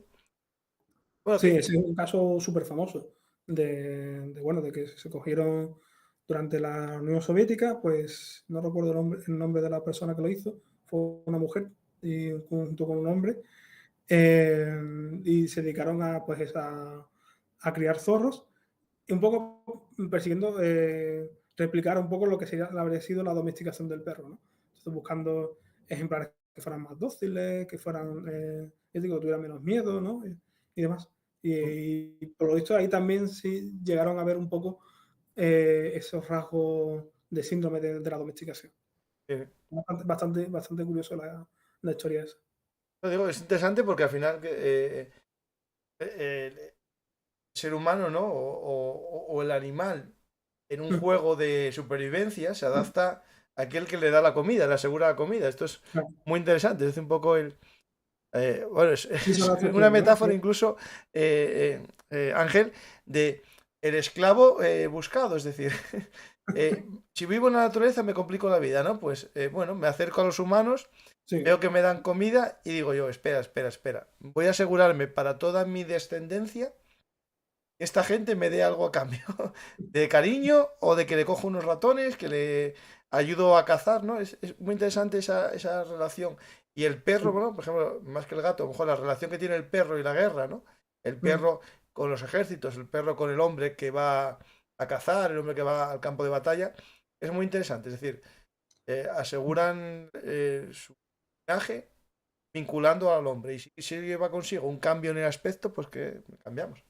Claro, es que el tema de la domesticación es bastante curioso, ¿no? Porque es como, ¿quién domestica a quién, no? O Mm, sea, el ser humano o los animales han acabado, y las plantas también han acabado encontrando la forma de asegurarse que los asimilemos, ¿no? En nuestra sociedad.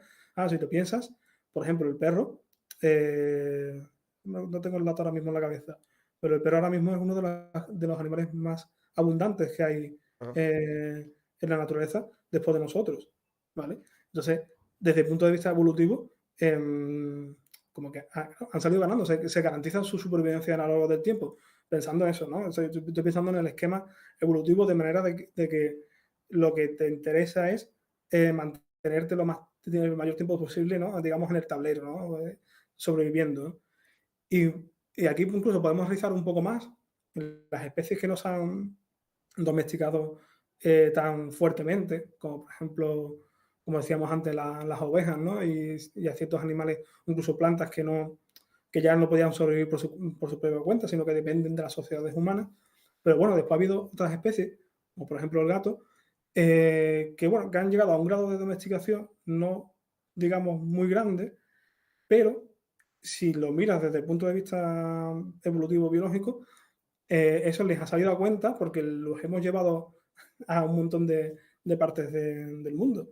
Y si por algún casual la especie humana de repente desaparece, esos animales, digamos que van a partir con ventaja porque van a estar en muchos sitios distintos, Todos ¿no? lados. Para colonizar, ¿no? Eh, Entonces, bueno, darle una perspectiva biológica a estas cosas siempre evolutivas, siempre es bastante curioso. Sí, sí, ahí. No, no, es que es muy interesante. Incluso, no te enfades, Ángel, pero entre el perro y el gato, ¿no?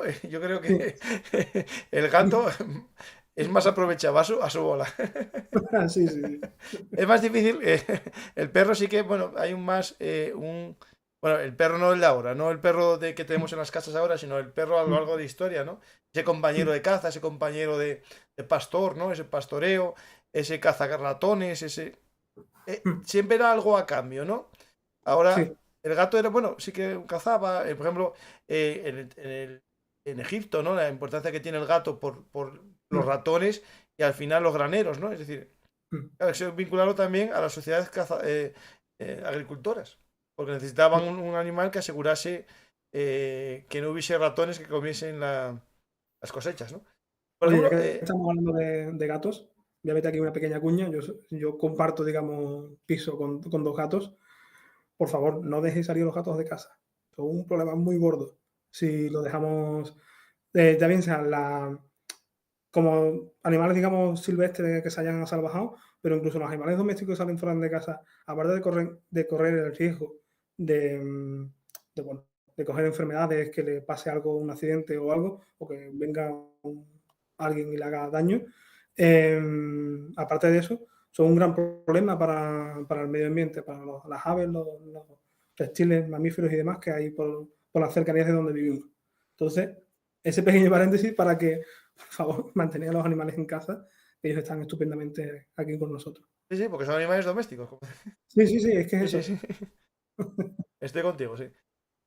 De hecho, por ejemplo, claro, aquí en los montes, ¿no? Pasa mucho con el perro, ¿no? Que se asilvestra, ¿no? Ese perro colmillo blanco que vuelve, Mm, que al final son más agresivos que los propios lobos. Es decir, cuando sí, los sí. perros asilvestrados atacan más y devoran de una forma distinta a los animales que el propio lobo. Es decir, es Mm. más radical. Ya, Claro, ya, porque te das cuenta que el lobo, al fin y al cabo, es un animal salvaje, y va a seguir teniendo miedo del ser humano. mm, Entonces, siempre que pueda, va a evitar, pues, decir que apenas hay ataques de lobos, si es que realmente lo podemos considerar así, ¿no? Pero en el tema del perro asilvestrado, o el perro salvaje, es bastante jodido. De hecho, en la India, por ejemplo, donde tienen una gran cantidad de perros salvajes, ¿no? No saben qué hacer, porque además de que, bueno, de que puedan atacar a las personas, pues puede ser un vector de claro. rabia, por ejemplo, de enfermedades como la rabia. De hecho, lo que pasa es que, bueno, que con el perro tenemos mucha más conexión, pero si miramos, digamos, punto por punto, realmente el perro se puede considerar una especie invasora allí donde se ha crecido de forma descontrolada, ¿vale? Y de hecho, allí en la India es bastante curioso, si la gente que nos está viendo quiere indagar un poco, incluso se han llegado a dar casos de ciudades como en Bombay, bueno, que en la cercanía de las ciudades hay cierta población de leopardos, y como la mayor parte del resto de animales que hay allí son perros, pues muchos de estos leopardos que viven en las cercanías de zonas urbanas se acaban alimentando de perros callejeros. No, claro, lo que hay. O sea, Claro, eso, sí, mientras no sean los perros los que se alimentan de leopardo, va todo bien para el leopardo. Mira, en el programa que hice el domingo con Bienvenido, que era sobre el Homo, bueno, Sapiens asesino, ¿no? Hablaba de un caso justo de la India, por el tema de que, bueno, ahí el control de animales no está muy hecho, y incluso en algunos lados, bueno, hay el templo del mono no sé qué, y se deja allí a los monos, ¿no? Pues hubo una batalla, una guerra entre monos y perros, en la que un perro mató a una cría de mono y en venganza, durante meses, los monos se dedicaron a matar cachorros de perro. Esos perros silvestres que andan por ahí dando vueltas. sí, Es sí, sí. interesante porque, bueno, al final son dos especies en lucha, ¿no? Por conquistar un territorio. Sí, bueno, eso pasa. Bueno, hace falta buscarlo entre, digamos, casos un poco, digamos, entre comillas, antinaturales, ¿no? Antinaturales en el sentido de que el perro normalmente no tendría por qué estar allí, ¿no? En ese ambiente. Mm, Pero, por ejemplo, si pensamos en la sabana africana, es muy típico que tanto que los leones, si ven por la zona un leopardo o un guepardo, y si lo ven con crías, le van a ir a por ellos. Porque, bueno, al fin y al cabo, compiten por los recursos, ¿no? Y incluso, bueno, eso, los matan y no tienen, o sea, la mayoría de las veces no es por comer, sino sí, sí, porque van a proteger su territorio y sus recursos. sí, sí. Ah, no, Es esa es otra una forma guerra de. de recursos, evidente, sí, sí. Exacto, exacto. Pues vamos con más ejemplos de animales. Sí, Tenemos, vale. bueno, plantas exóticas, que eso podemos citar alguna que, Mm, por ejemplo, haya ido con los barcos o que haya llevado algún... sí, de tema de las plantas es bastante también curioso porque hablábamos antes de conforme iba el ser humano, ¿no? Bueno, la parte europea iba colonizando, ¿no? Pues iban haciendo exploraciones, ¿no? Y parejo a esto, sobre todo en el siglo XVIII, XIX, pues había una serie de personas que le llamaban cazadores de plantas, que eran personas, botánicos y aventureros, exploradores y demás, que estaban contratados por empresas viveristas, ¿no? Empresas que se dedican al comercio y a la cría de plantas. Y estas personas pues les pagaban por irse a Sudamérica o a Sudeste Asiático y Ujú. estas zonas para buscar especies nuevas, ¿vale? Y ese era su cometido. Ellos buscaban plantas, intentaban recolectar las semillas, sobre todo, ¿no? Porque obviamente con una planta, arranco la planta y con la Sí, planta sí. poco más puedes hacer. Entonces lo que tienes que conseguir es la semilla y esas semillas las mandaban para Europa, para estos viveristas, para que estos intentasen cultivarlas. Esto, por ejemplo, pasaba mucho en Estados Unidos, que conforme se va, digamos, formando el país, ¿no? Conforme van comprando estados, ¿no? Se van dirigiendo hacia el oeste, pues digamos como que se va abriendo más territorio Ujú. y pues, bueno, pues todos estos cazadores pues se encuentran, pues imagínate con los conflictos que podía haber conforme iban avanzando, digamos, ese frente de Estados Unidos, ¿no? Pero tenían que estar en esa zona, ¿no? Para buscar las nuevas especies, ¿no? Y hay bastantes casos curiosos, como el de John Barton, que se hizo famoso porque el tío mandaba unas cajas, que eran las cajas de Barton, y podríamos considerarlo casi como un influencer de su época, ¿no? Porque sus cajas eran como, claro, en las cajas metía pues, pliegos de plantas, ¿no? Prensadas, semillas, y a lo mejor metía curiosidades de, pues, yo qué sé, una concha que me he encontrado no sé dónde, ¿no? Y se las mandaban a Europa. Y la gente de Europa estaba ansiando de ver de que le llegasen estas cajas. Son como, podemos considerar una especie de unboxing, ¿no? De la época del siglo XVIII. Y después, por ejemplo, hubo también un invento muy importante que fueron las cajas de Quart de un, creo que fuera médico aficionado, y inventó una especie de cajas que eran como, son como unos viveros así pequeños, o sea, bueno, pequeñitos, algunos eran más grandes, ¿no? De manera que dentro de estas cajas con vidrios y madera y metal, pues podía garantizar claro, porque a veces se mandaban plantas vivas, pero las plantas en todo el trayecto de lo que era el viaje en barco, No, pues se claro, tardaban, claro, la humedad de los barcos, el salitre y todo. se te iba, ¿no? Se te moría, ¿no? Entonces, este hombre inventó unas cajas que creo que te puso alguna fotillo, Sí, no sí, sé está si puesta la foto, sí. este tipo de cajas, y eran pues unas cajas perfectas para que, bueno, para que se puedan transportar estas plantas, ¿no? De un sitio a otro y que sobrevivan, ¿no? Entonces los viveristas las cogían, lo único que tenían que hacer era trasplantarlas. Pues fue gracias a estas cajas que otro botánico, Robert Fortune, se infiltró. Esta historia es bastante también curiosa. Se infiltró en China cuando no se podía entrar, no podían entrar extranjeros en la década de 1840. Se infiltra en China con la idea de aprender a cultivar el té y a sacar plantas de té, ¿no? Eso era delito en la China de aquel entonces. Lo que pasa es que en una de estas guerras que las potencias occidentales le obligan a China a abrir los puertos, ¿no? Este hombre consigue entrar y con la ayuda de estas cajas, pues consigue mandar plantas del té creo que tengo apuntado que mandó miles de plantas del té, exactamente, a la India, donde los británicos pudieron con ellas hacer este cultivo tan importante que fue para los indios, Sí, o sea, sí. para los británicos, perdón, por el cultivo del té, ¿no? Como importancia económica, ¿no? Y aquí en este capítulo, pues ya casi para terminar esta parte de las plantas, lo que podemos comentar es que la última frontera fue para estas personas, para estos cazadores de plantas, fue Japón, que desde el año 1600 pues estaba, digamos, lo mismo que pasaba con China, estaba cerrado, no querían nada con los extranjeros, con las potencias extranjeras, y no fue hasta que con O la expedición de Matthew Perry de Estados Unidos, que no sé si la situáis, fue en 1852, y fue una expedición para obligar a Japón a abrir también sus puertos, ¿no?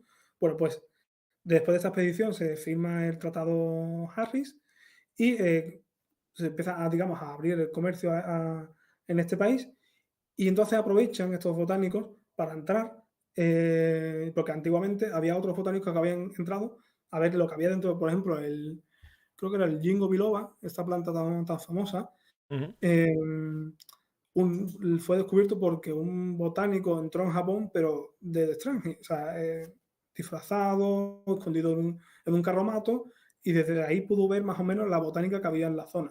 Entonces, cuando ya se consigue firmar este tratado para que entren los extranjeros, pues como digo, entran estos botánicos y se dedican a buscar más plantas para mandar al Reino Unido. ¿Qué relación tiene esto con especies invasoras? Bueno, pues resulta que muchas de estas plantas, una vez que están en los viveros, se sacan nuevas variedades, se empieza a comercializar y se mandan al resto del mundo. Pues muchas de estas plantas se acabaron convirtiendo en especies invasoras. Mm. Como por ejemplo, no sé si tienes por ahí el par de fotos, el jacinto de agua, que es una especie acuática, o el kudzu, que es una enredadera que básicamente crece a lo bestia y asfixia los ecosistemas. Empieza a crecer, a trepar, se monta por encima de los árboles y te destroza completamente el Estoy ecosistema. viendo aquí que está todos los árboles con ello.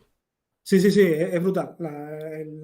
El kudzu es, de hecho, por eso los americanos, los estadounidenses, la apodaron la planta que se comió el sur, porque fue una planta que se... Ah, es la que salen tantas películas del sur, cuando sale una plantación sudista, que todos los árboles tienen esto.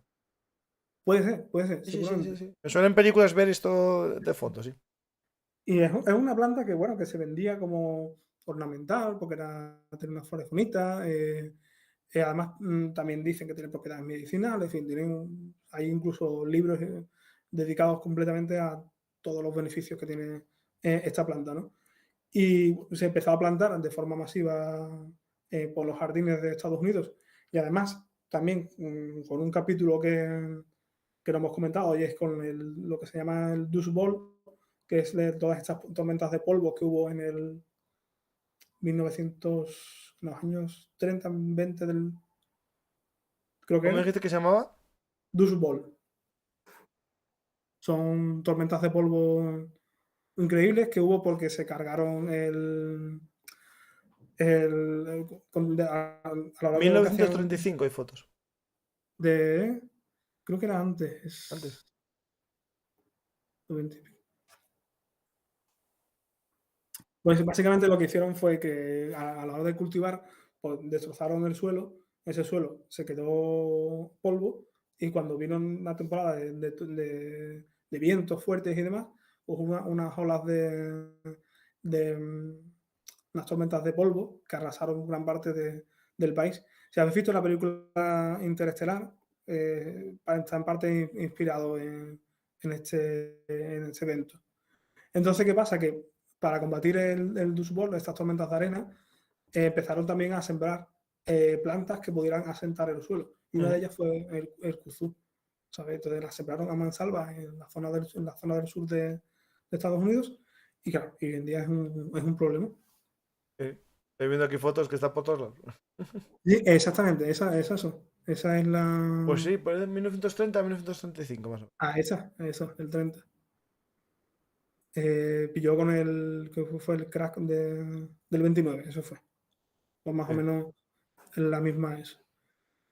Y claro, Ah, pero ante. viendo este paisaje que es, claro, que es desierto puro este de Arizona. Sí, Claro, no, mira, esta zona que se ve que había plantas, y a lo mejor con una planta tipo. Pero esta que dices tú del kutsu este, ¿cómo se llama? Lo veo sí, más tropical. No, no es la sí, típica enredadera de duna, porque existe esas. En las dunas, por naturaleza existen unas plantas que se llaman las estabilizadoras de duna. Tiene un nombre que no me acuerdo, sí, que en sí. geografía lo estudié, y son tipo enredadera, pero no es esa tampoco. Estas por lo visto que tienen las raíces que tiene son bastante profundas y demás, y podían. Pero no era la única, ¿eh? Hubo otras más. Estaba el tamaris, por ejemplo, y también plantas autóctonas. De hecho, había todo un programa, el Civilian Corp, que se llama CCC, que es un programa de que contrataban a personas jóvenes y demás para darle trabajo, porque estaba la economía muy mal, y entonces empezaron a contratar a todos estos jóvenes para hacer una serie de trabajos, ¿no? Y entre ellos estaba, por ejemplo, el plantar tanto especies, claro, que por aquel entonces no se le prestaba atención de que fuera exótica o no, simplemente decían, esta especie puede servir para controlar el suelo, ¿no? Para que el suelo no se vaya volando, entonces pues la ponemos, ya sea nativa o que nos la traigan de otro sitio. Aquí hablan de la hierba de la pampa. La hierba de la pampa es Vale, eso es lo que hay en todas las autopistas. eso es, eso es. La hierba El de la pampa plumero. fue el primero, Sí, sí, fue sí, sí, sí. ornamental, una planta muy, muy vistosa, que puede quedar muy bonita en el jardín, pero claro, esa produce muchas semillas, ¿no? Estaban comentando que hacen muchas semillas, ¿no? Ujú. Sí, porque además muchas especies de plantas lo que tienen es que lo que producen son una gran cantidad de semillas. Mira, ¿qué hace? ¿Quieres saludar? Y hola. Una cosa. Entonces lo que hacen estas plantas que tienen muchas semillas, entonces tienen mucho éxito reproductivo, ¿vale? Abruman, digamos, el ecosistema. Y si además encima, esto es otro factor muy importante con el tema de las especies invasoras, pues los humanos nos hemos dedicado a deforestar, a cazar, a hacer sobrepesca, en definitiva, a poner los ecosistemas pata arriba, pues estas especies, cuando llegan allí, o sea, tienen todos el terreno abierto, ¿vale? Entonces es más fácil que se puedan establecer si tienen buenas adaptaciones. De hecho, Aquí, por lo menos en Asturias, nos pasa que este plumero está siempre en las carreteras, en los márgenes de lo que está movido en obra. Es decir, ¿qué sí, vendrá? ¿Con la sí, arena que se mueve en las obras? Porque no está en otro sitio, siempre está cerca de una carretera. El sí, que es, el que digamos es de silvestres, no el que hayan puesto a alguien a propósito en su no, parque, no, ¿no? no, claro, o sea, son especies que van a, que se van asilvestrando, ¿no? Entonces, claro, tú imagínate que tú tienes una rotonda, ¿no? Y eso empieza a generar semillas. Mm. Y por el simple hecho, porque esta se dispersa por el viento, ¿no? Entonces, el simple hecho del viento te la puedes ir dispersando en, pues eso, ¿no? En los arcenes. De hecho, hay algunos estudios que lo que hacen es que estudian miran la capacidad que tienen pues todo ese viento que está provocando el tráfico, ¿no? Si favorece la dispersión de algunas plantas, de manera que van, como tú dices, van siguiendo la linde de esos arcenes, de bien sea de carretera o incluso de vías de trenes, ¿vale? Eso puede pasar, que esa especie vaya aprovechando esa vía que conecta, ¿no? Ciudades y demás, o para expandirse. Mm. Claro, dicen aquí, claro, que es justo el tema de que se den los arcenes de las autopistas, de las obras y tal, es porque está removida la tierra, claro, y es más fácil que la semilla También. germine ahí. Es lógico, sí. Sí, sí, sí. Ya te digo, si tuviéramos un ecosistema sano, esto es de forma general, ¿vale? Se dice que un ecosistema que está bien, digamos, se dice que tiene resiliencia. Es decir, tiene la capacidad de soportar por cualquier tipo de perturbación, ya sea un incendio o cualquier tipo de catástrofe, o la llegada de algún tipo de especie exótica, ¿no? O que se pueda convertir en invasora. Es decir, si el ecosistema tiene, digamos, todos sus huecos cubiertos, es más No puede entrar difícil, nadie, sí. no es más difícil que entren. ¿Verdad? Entonces, por eso es tan importante también, cuando hablamos de especies invasoras, a veces, a veces nos centramos en lo que es la especie en sí, ¿no? La gestión de la especie hace esto, hace lo otro. Pero también es muy importante que hablemos de la conservación. Estamos intentando gestionar la especie porque el fin último es la conservación de un ecosistema o la preservación de una especie a la que se esté viendo afectada por la expansión de esta otra especie. Pregunta sobre el plumero este. Más Sí. preguntas primero, sí. No, si sirve para algo. Ah, si Si sirve para si algo. se puede aprovechar para algo, para cogerlo, para hacer biomasa, para dar a las vacas, Pues, ¿no? Seguro. que yo sepa, no, claro, porque su función, en principio, era ornamental Mm, y yo no conozco si hay algún proyecto de aprovechamiento de esa biomasa. La verdad es que no lo sé. sí. De- Desconozco, sé que con otras plantas, pues, generalmente se suele. Yo, por ejemplo, he participado en la limpieza de algunas dunas de la zona por la costa de Cádiz, pues que había una especie que, la uña de gato, que es el Capobrotus, que es una planta que también crece haciendo alfombra. Y entonces, bueno, lo que hacíamos era básicamente arrancar la planta. Además, era una planta que es una planta que tienes que quitarlo todo. O sea, no puedes que dejar un poquito de raíz, o como tiene hojas carnosas, no se te puede escapar un trocito de hoja carnosa porque tiene la capacidad de con ese trocito generar otras plantas nuevas, ¿no? Me suena Y, haberlo visto en Duna, sí. y lo que se hace con esa, o por lo menos lo que se hacía en este proyecto, teníamos una batea, una cuba, y se echaba todo ahí, y eso después se mandaba a un centro para incinerar. No, no había un aprovechamiento en sí.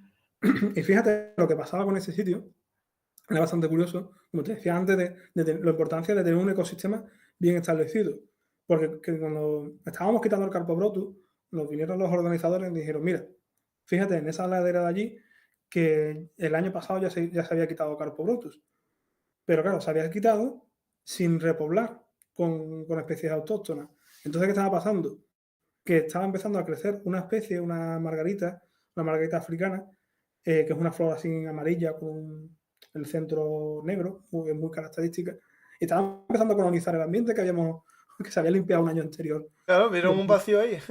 ¿Sabes? Entonces, por eso digo que es muy importante el, no solamente actuar sobre la especie invasora, sino potenciar los ecosistemas, porque es que si no, no estamos solucionando el problema real. Pues volviendo un poco a animales de estos, digamos, vimos plantas. Yo viendo esta foto, que le vi muchas dunas, pensé que era propia de las dunas españolas, la verdad que sí. Sí, no, porque el Que hay caprobotus, de hecho, muchas, es ¿no? bastante invasor. Mm. Pues tenemos un tema que movió a muchos humanos, ¿no? En descubrimientos y en buscar, ¿no? Que fue las pieles, el comercio de pieles en Ah, América, o no hablemos en Rusia, toda la zona de Siberia, ¿no? Todo sí, lo que sí. movió el hecho de cazar pieles, ¿no? Y uno de ellos, creo que me avecino yo sin mirarlos, el tema del castor, porque el castor se intentó meter en Europa también, o había un castor europeo también, una historia pasó con el castor, ¿no? Hay una especie de castor europeo, sí, sí. Pasa que el problema del castor, el pobre ha sufrido pues todas estas fiebres ¿no? que comentas de las pieles. Una caza desenfrenada por capturar castores para hacer pues sombreros y demás. Eh, ¿Y qué pasa? Que cuando en Europa empieza a escasear los castores, resulta que se dan cuenta de que en América pues hay una población enorme, a lo de millones y millones de castores, que se estima, de castores, ¿no? Entonces fue Samuel de Champlain que en 1603 va a empezar a impulsar la colonización francesa de la zona de América del Norte, todo lo que se convertiría después en Canadá, y lo hace financiándose mediante el comercio de pieles, ¿no? Y aquí, por ejemplo, tenemos un caso de, tristemente famoso, ¿no? Que es una guerra que se provocó, de hecho se llama la Guerra de los Castores, pues fue una guerra por el control del comercio de los castores. No sé si la gente que nos está escuchando la conoce. Es también también una guerra con un montón de, de idas y de venidas. Duró casi 100 años. Y básicamente, de forma muy resumida, lo que tenemos es que, por un lado, teníamos la Confederación Iroquesa, que era una confederación de distintos pueblos nativos, ¿no? De allí, se unen, ¿no? Para tratar, si tienes la imagen lo que son de los grandes lagos, ¿vale? Pues una de estas zonas de los grandes lagos intentan controlarla, intentan avanzar su frontera para acceder a más poblaciones de castores.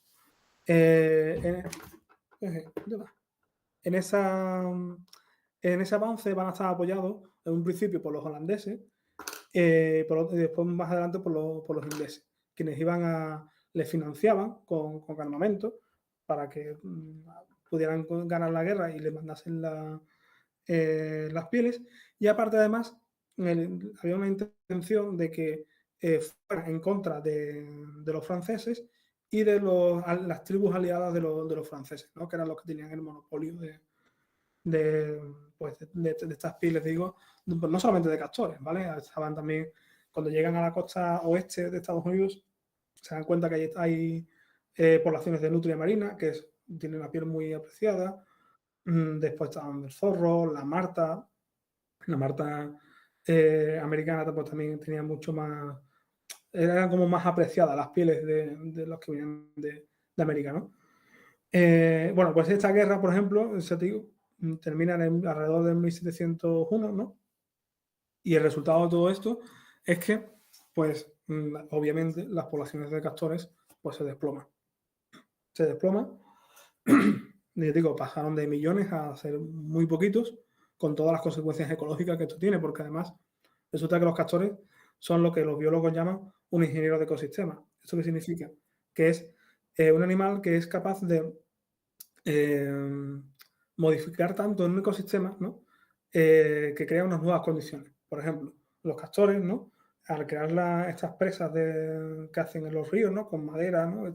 Tan famoso de que cortan la madera, ¿no? Y demás, pues al generar estas digamos, acumulaciones de agua, pues están favoreciendo pues el hábitat de otras especies acuáticas o semiacuáticas, ¿vale? Entonces, tiene un efecto cascada sobre todo el ecosistema, por eso se llama un ingeniero de ecosistema. Entonces, ¿qué ocurre? Que claro, cuando las poblaciones tanto de castores como de otros animales con beneficio, que se busca el beneficio de su piel, cuando todas estas poblaciones se desploman, se empiezan pues, a interesar en crear un negocio de la peletería mediante granjas. Entonces surgen muchísimos proyectos, por ejemplo, del zorro en Canadá, que lo que se dedican es a intentar domesticar a estos animales para meterlos en granjas y aprovechar, digamos, como digo, sus pieles. El resultado que tiene es que las granjas se expanden por el resto del mundo, por Europa, por Rusia y demás, y puede pasar que bueno, hay una catástrofe, la fábrica se vaya a la quiebra y demás, y esas jaulas se abran y todos estos animales acaban en el medio, ¿no? Y además, pues también estaba la otra vía, que es la vía, digamos, que llamaban de enriquecer la fauna, y es fácil directamente, pues, liberar. Cojo estos mapaches o zorros y demás, y los libero en el medio. Por ejemplo, los comerciantes de pieles rusos que iban desde la zona de Rusia hasta China, ¿no? Porque allí lo que hacían era le vendían las pieles y compraban a cambio seda, ¿no? Ujú. Entonces, en ese comercio pasaban por la zona del estrecho un poquito más para abajo del estrecho de Bering, pues allí hay una serie de islas que son las Aleutianas, y en estas islas, pues, por ejemplo, iban soltando zorros para que digamos, se estableciesen allí los zorros, y entonces aprovechando ese viaje, pues los iban recalando en cada isla, los iban capturando, cogiendo las pieles para todo este comercio, ¿no? No, sí, digamos que estaban preparando la cosecha del próximo verano. Sí, básicamente. Es como lo que comentábamos al principio de los cerdos, ¿no? Pues lo mismo, la misma filosofía. En plan de, suelto aquí este animal, que haga ahí su vida, y ya cuando volvamos, vete tú sabes cuándo, dentro de 2 o 5 años, pues tenemos aquí este recurso asegurado. De hecho, hay una cosa aquí que ponen en el chat que nos saltamos un poco, pero está en tu libro. De hecho, es la portada de tu libro. Amigo. Hablan de los hipopótamos de Pablo Escobar. Sí. Y está aquí, mira, aquí está el hipopótamo Sí. y es por Pablo Escobar. El narco, sí, el narco y los hipopótamos. Bueno, ¿puedes contarlo? Un Sí, poquitín. sí. Pues mira, básicamente esta historia, eh, pues bueno, viene a ser de este hombre, de Pablo Escobar. Si habéis visto la serie, o bueno, si conocéis un poco la historia a poco que leáis un poco la historia de Pablo, seguramente os habéis encontrado todo, mm, esta finca que se compra, ¿no? Que se llama la Hacienda Nápoles, que es famosa porque tiene la entrada, que creo que ya no la tiene la entrada este arco blanco y azul, con encima una avioneta. Y en esta finca, bueno, pues se convierte un poco en un sitio para su escaparate, para mostrar todo su poder. Y lo que hace es que en esta hacienda Nápoles monta un zoológico particular, que supuestamente era gratuito para que la gente lo pudiera ver, y ahí empieza a meter animales de todo tipo. Mete hipopótamos, mete jirafas, cebras, loros de todo tipo. Si han visto alguna vez, por ejemplo, delfines de río, del Amazonas, que son unos delfines así muy curiosos porque tienen una piel rosada, ¿no? Pues también metió estos tipos de delfines, todo esto de comercio completamente ilegal, porque algunas especies, de hecho, no se podían, estaba prohibido su comercio. Pero bueno, este hombre iba con sus amenazas y el dinero por delante y los conseguía, ¿no? Y concretamente los hipopótamos fue con llega a contactar con una empresa que la llevan unos hermanos, que se llaman los hermanos Han, que son de Texas. Y esta empresa, pues lo que se dedica es a la compraventa de animales a nivel internacional para zoológicos. Y a estos hermanos, pues Pablo Escobar se va a hacer un viaje a Texas y cierra con ellos un trato para que le mande pues, todos estos animales que se mandan en un avión, creo que era un Hércules, no sé cuánto, lo comento en el libro, y los van escondiendo en el aeropuerto de Bogotá, creo que era, o Sí, bueno, se Medellín. esconden bien, son pequeños, ¿eh? Sí, o sea, Estos son los mismos que vigilan que no salga la droga, para que os hagáis la idea. ¿sabes? Lo esconde en uno de los hangares, ¿no? El gobierno se da cuenta, intenta paralizar un poco la cosa, pero al final es como que Escobar se sale con la suya y se lleva a estos animales a la hacienda. Se dice que el interés sobre todo de Escobar en los hipopótamos era en los excrementos, porque bueno, decía que podía usar los excrementos para mm, ponerlos en los cargamentos de droga para que, bueno, para que los perros policías no detectasen la droga. Se dice. ¿Sí? No, no, a ver, No, a lo mejor, a lo mejor. a lo Porque, mejor. por ejemplo, sé en qué películas y tal lo intentaron mezclar con café, con cosas así. Pero no Sí. funciona muy bien, son muy listos los perros policía. Entonces, bueno, pues ¿qué pasa? Que cuando matan a Escobar en el 92, si no recuerdo mal, no, 92 no, mucho antes, me he equivocado yo. No recuerdo la fecha. Cuando lo matan, eh, pues bueno, esta finca creo que queda un poco en manos del gobierno, No, pero en el los 93. 93, Ah, no, no te habéis confundido mucho. pues esta finca, pues se quedan estos animales allí y concretamente los hipopótamos, pues están allí haciendo su vida en una zona cercana a lo que se llama el río Magdalena y empiezan a prosperar, empiezan a crecer su población y no es un gran problema hasta que un ejemplar que se llamaba Pepe, un hipopótamo que se llamaba Pepe, se pelea con el macho de la manada, se llamaba el viejo, y pierde la pelea y se tiene que ir, ¿no? Entonces él sale a estas inmediaciones del río y el gobierno colombiano pues decide que no puede, ese animal es un animal salvaje y que no puede estar ahí campando, ¿no? Entonces contratan a dos cazadores expertos y el ejército colombiano los ayuda para perseguir al hipopótamo, lo acorralan, lo matan y se hacen una foto con el hipopótamo muerto que es muy parecida a la foto que se hacen cuando matan a Escobar. Vale. Entonces, claro, esto es un revuelo, ¿vale? Hay protestas de la población, de los grupos animalistas y demás. Y claro, como que queda un consenso de, bueno, estos animales no se pueden tocar. ¿Qué ocurre? Que en el 2009, si no recuerdo mal, vuelve a salir otro de estos animales, se vuelve a pelear con el jefe de la manada, sale de la manada y lo que se decide es, en vez de matarlo, pues intentan capturarlo, ¿vale? Pero claro, capturar un hipopótamo tiene telita. Ujú. Y además, claro, el programa es que quieren capturarlos, los quieren sedar para poder castrarlos. porque o sea, la idea es castrar a mayor número de animales para que la población no vaya más. ¿Pero creció mucho la población? Pues mira, actualmente se estima que hay alrededor, eh, ¿cuánto era? 130, en torno a 100, ¿vale? Vamos a Mm. decir. Hay, hay en torno a 100, se calcula, según algunas estimaciones, 2050, creo que decían que eran 500, y para un poquito más, no sé si hablaban de 3000. No recuerdo muy bien los datos, ¿vale? Pero, Pero ¿cuántos? Esto tiene una cría, ¿no? Bueno, sí, cada año una sí, cría, sí, bueno, sí, sí, cada año sí. sí, pueden tener, no sé exactamente cuál es la reproducción, Mm. pero bueno, tienen su longevidad y demás, ¿no? Entonces, ¿qué pasa? Que el problema de los hipopótamos es que le pasa como los castores, ¿no? Como decíamos antes de que son ingenieros de ecosistemas.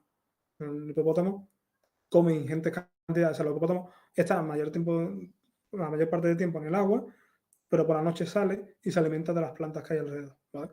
Entonces, todos esos nutrientes, cuando va al agua, hace sus necesidades, entonces ahí hay un trasfase de nutrientes brutal de lo que es la tierra al ecosistema acuático, ¿vale? Y de hecho, bueno, en África, pues ciertos ecosistemas han evolucionado pues para aceptar el papel del hipopótamo. Pero en Colombia no. En Colombia los ecosistemas han seguido un tema completamente distinto. Entonces, ese es el temor, es un poco el que se puedan convertir en esos ingenieros de ecosistemas afectando a la conservación del sitio. Y que además, por parte de que también se diga de que pueden transmitir ciertas enfermedades como la tuberculosis, por otro lado está el tema de la agresividad. Son uno de los animales más agresivos de África, que si juntamos a varios animales como rinocerontes, leones y demás, nos juntamos todos, vemos a la gente que mata, pues no superan a la gente que mata a los hipopótamos. Justo, es que te lo iba a comentar yo, interrumpirte, porque es el animal que Sí, más gente mata en África. exactamente, exacto. O sea, después del mosquito, no sé Bueno, eso. bueno, sí, sí, sí, pero bueno. Sí, pero sí, sí, exactamente. Bueno, Eh, y después del humano, que es otro animal. exacto. Entonces, claro, es un problema gordo. O sea, Mm. no es para dejarlo ahí y olvidarte del tema, ¿no? Sobre todo para que en poco tiempo se te pueden plantar 1000 en la población, ¿no? Pues nada, Entonces, esto es fácil, que contraten al chef francés, aquel de muslitos de hipopótamo a la plancha.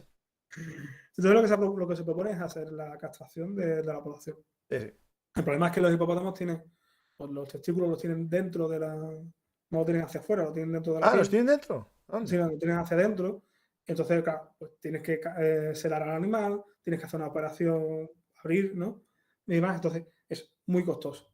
Y Ah, lo que se está haciendo últimamente, porque bueno, cuando yo saqué el libro, el hipopótamo estaba claro que era una especie invasora en Colombia, pero los tiempos de la ciencia a veces van distintos de los tiempos de la política. mm. Entonces, científicamente estaba claro que era una especie invasora, pero políticamente no. Lo que pasa es que este año ya sí se ha declarado como especie invasora en Colombia, y lo que se está haciendo, lo que se está planteando es un programa de castración con vacunas. Con una vacuna que lo que hace es un inhibidor hormonal, si no recuerdo mal, y la idea es, pues con rifles que lanzan dardos, pues tener más o menos controlada la población y esterilizando a esta población, que ellos puedan tener su vida allí, pero que no vaya a más la expansión. Como que quede uno que no le dé los perder y reproduzca a todas. Y Una claro, ese es el pregunta. problema también Sí, sí, de las como invasoras. Que biólogo, que es bueno, son interesantes. A ver, sí, que esto se va de historia militar, pero cuando hablas de los testículos en el interior del animal, yo siempre vi que los testículos colgaban en la sí. mayor parte de los mamíferos, bueno, mamíferos, bueno, sí, de los machos también, hay muchos, Mm, por el tema del calor, ¿no? Para mm. separarse del calor y que el espermatozoide aguantase una temperatura. Este animal que está metido en el agua todo el rato, mucho, mejor dicho, ¿será por Mm. eso, como está en el agua, no tiene ese problema de temperatura? Pues ahí me pillas. No lo digo, o sea, me vino a mí a la Eh, cabeza, pero puede ser por eso, ¿no? Sí, sí. Lo que sí te puedo decir, por ejemplo, otros animales que no tienen los testículos fuera son los elefantes. Ah, es verdad, sí, sí. Si te Entonces ve las fijas. pelotas De por hecho, ahí, ¿no? Sí. si la gente que nos ve se ha pasado por el Museo de Historia Natural de Madrid, fijarse que hay una taxidermia de un elefante y tiene los testículos fuera. Pues eso es un error de la persona que lo hizo. De hecho, es bastante curioso, es un caso ¿Eh? histórico que te lo suelen contar la gente de allí, porque se equivocó la persona que lo hizo y le puso los testículos hacia afuera, pero no lo tenían hacia afuera, lo tenían hacia ¿El adentro. hipopótamo es un paquidermo? Sí, Claro, pues a sí, lo mejor algo de los paquidermos. sí. Vamos, pero voy a mirar ahora mismo porque Bueno, puede ser propio de los paquidermos por el tema de la forma que tiene la piel, a lo mejor, o tan dura. sí. Mira, a ver si voy a decir yo que una cosa y me vaya a crucificar porque no lo es. Sí, un paquidermo. Sí, sí. Sí, sí, me parecía, es que por lo menos el tipo de piel es parecida. Pues a lo mejor es por eso, que es tan dura la piel que no tiene forma de hacer el escroto. Puede ser, puede ser. Pues la verdad es que no lo sé. Te sorprendería la cantidad Mira, dicen que ni de- las focas ni las ballenas, pero es que son animales Claro. anfibios, claro, al final es por el agua, a lo mejor, ¿sí? Te digo que te sorprendería la cantidad de cosas que en biología, bueno, son. Y dices tú, bueno, ¿y ¿Y por qué? por qué? Bueno, no, sí. Pues, Venga. ¿por qué un rinoceronte tiene un cuerno aquí y otro aquí? Eso fue suerte. Sí, eso En puede una haber sido mutación cualquier genética salió así y ligó cosa. mucho y dijo, hala, pues el siguiente. Porque Sí. mira, es verdad, hablando de esto de, bueno, en el chat están ahí comentando a gente cosas muy interesantes, pero esto me vino a mí a la cabeza por los cuernos del rinoceronte, ¿no? Ujú, Lo del darwinismo y lo de la mar, ¿no? La teoría de ujú. la mar, que era Sí, que yo estiro el cuello, estiro el cuello, estiro el cuello y al sí, final mi hijo nace con el cuello estirado, ¿no? sí. Y Darwin, que es que uno nació con el cuello estirado porque sí, y tuvo Ujú, éxito y se reproduce el tema, ¿no? Pues al final, muchas de las cosas que estamos bueno, viendo en la biología son ujú. son suerte, un golpe de la suerte y que tuvo un Sí, éxito evolutivo, o sea, no... sí, al final, a ver, en biología hay mucho mm, obviamente está la adaptación que tenga el individuo, ¿no? Y que le permita, digamos, tener más descendencia y eso, digamos, que va impulsando la evolución. Pero hay mucho elemento ay, que no me sale cómo se llama la palabra, estocasticidad, creo que se llama. Es un término que viene a decir un poco como azaroso, ¿vale? Que hay mucho también de azar. Por ejemplo, un ejemplo muy bestia. Mm, los dinosaurios estaban bien adaptados al medio. Mm. Y, y todos bueno, los reptiles estos que eran los pterodáctilos que volaban y los reptiles que eran marinos y demás. Y los amonites, por ejemplo, también. Todas estas especies que vivían en aquel momento en el Cretácico estaban bien adaptadas. Pero es Pero cambiaron el medio. sí, de repente llegó un meteorito y si no hubiera llegado ese meteorito, pues la cosa hubiera sido a lo mejor muy distinta. Bueno, no estaríamos nosotros aquí. Exacto, por ejemplo, A lo mejor. a lo mejor. Entonces, bueno, la verdad es que el tema de la evolución es bastante, Sí, vamos, a mí, como me tires de la lengua de eso, no podemos quedar aquí hasta mañana, porque me fascina bastante. sí, sí. Pues vamos con otros invasores, porque, bueno, Sí, este podemos saltar el carmín de Indias. Mira, aquí pones los mapaches, sí. Ay, ese se me ha saltado hablando de la... que a mí me parece un del- animal muy, muy inteligente, porque bueno, estuve en México, en la zona sí, esta de, bueno, en la Riviera Maya, que estaba ahí en estos resorts y tal. Tenía una zona esta de, ahí, ¿cómo se llama? Creo que son unos árboles que están justo en la orilla. manglar. Manglar, justo. Tenía un manglar y por ahí salía de vez en cuando, de noche, un mapache. Y el tío era muy listo, o sea, era espabilado. Es un perro muy. Son de la familia un cánido. Son muy inteligentes. Claro, y estos, digo yo, estos sobreviven donde los suelten.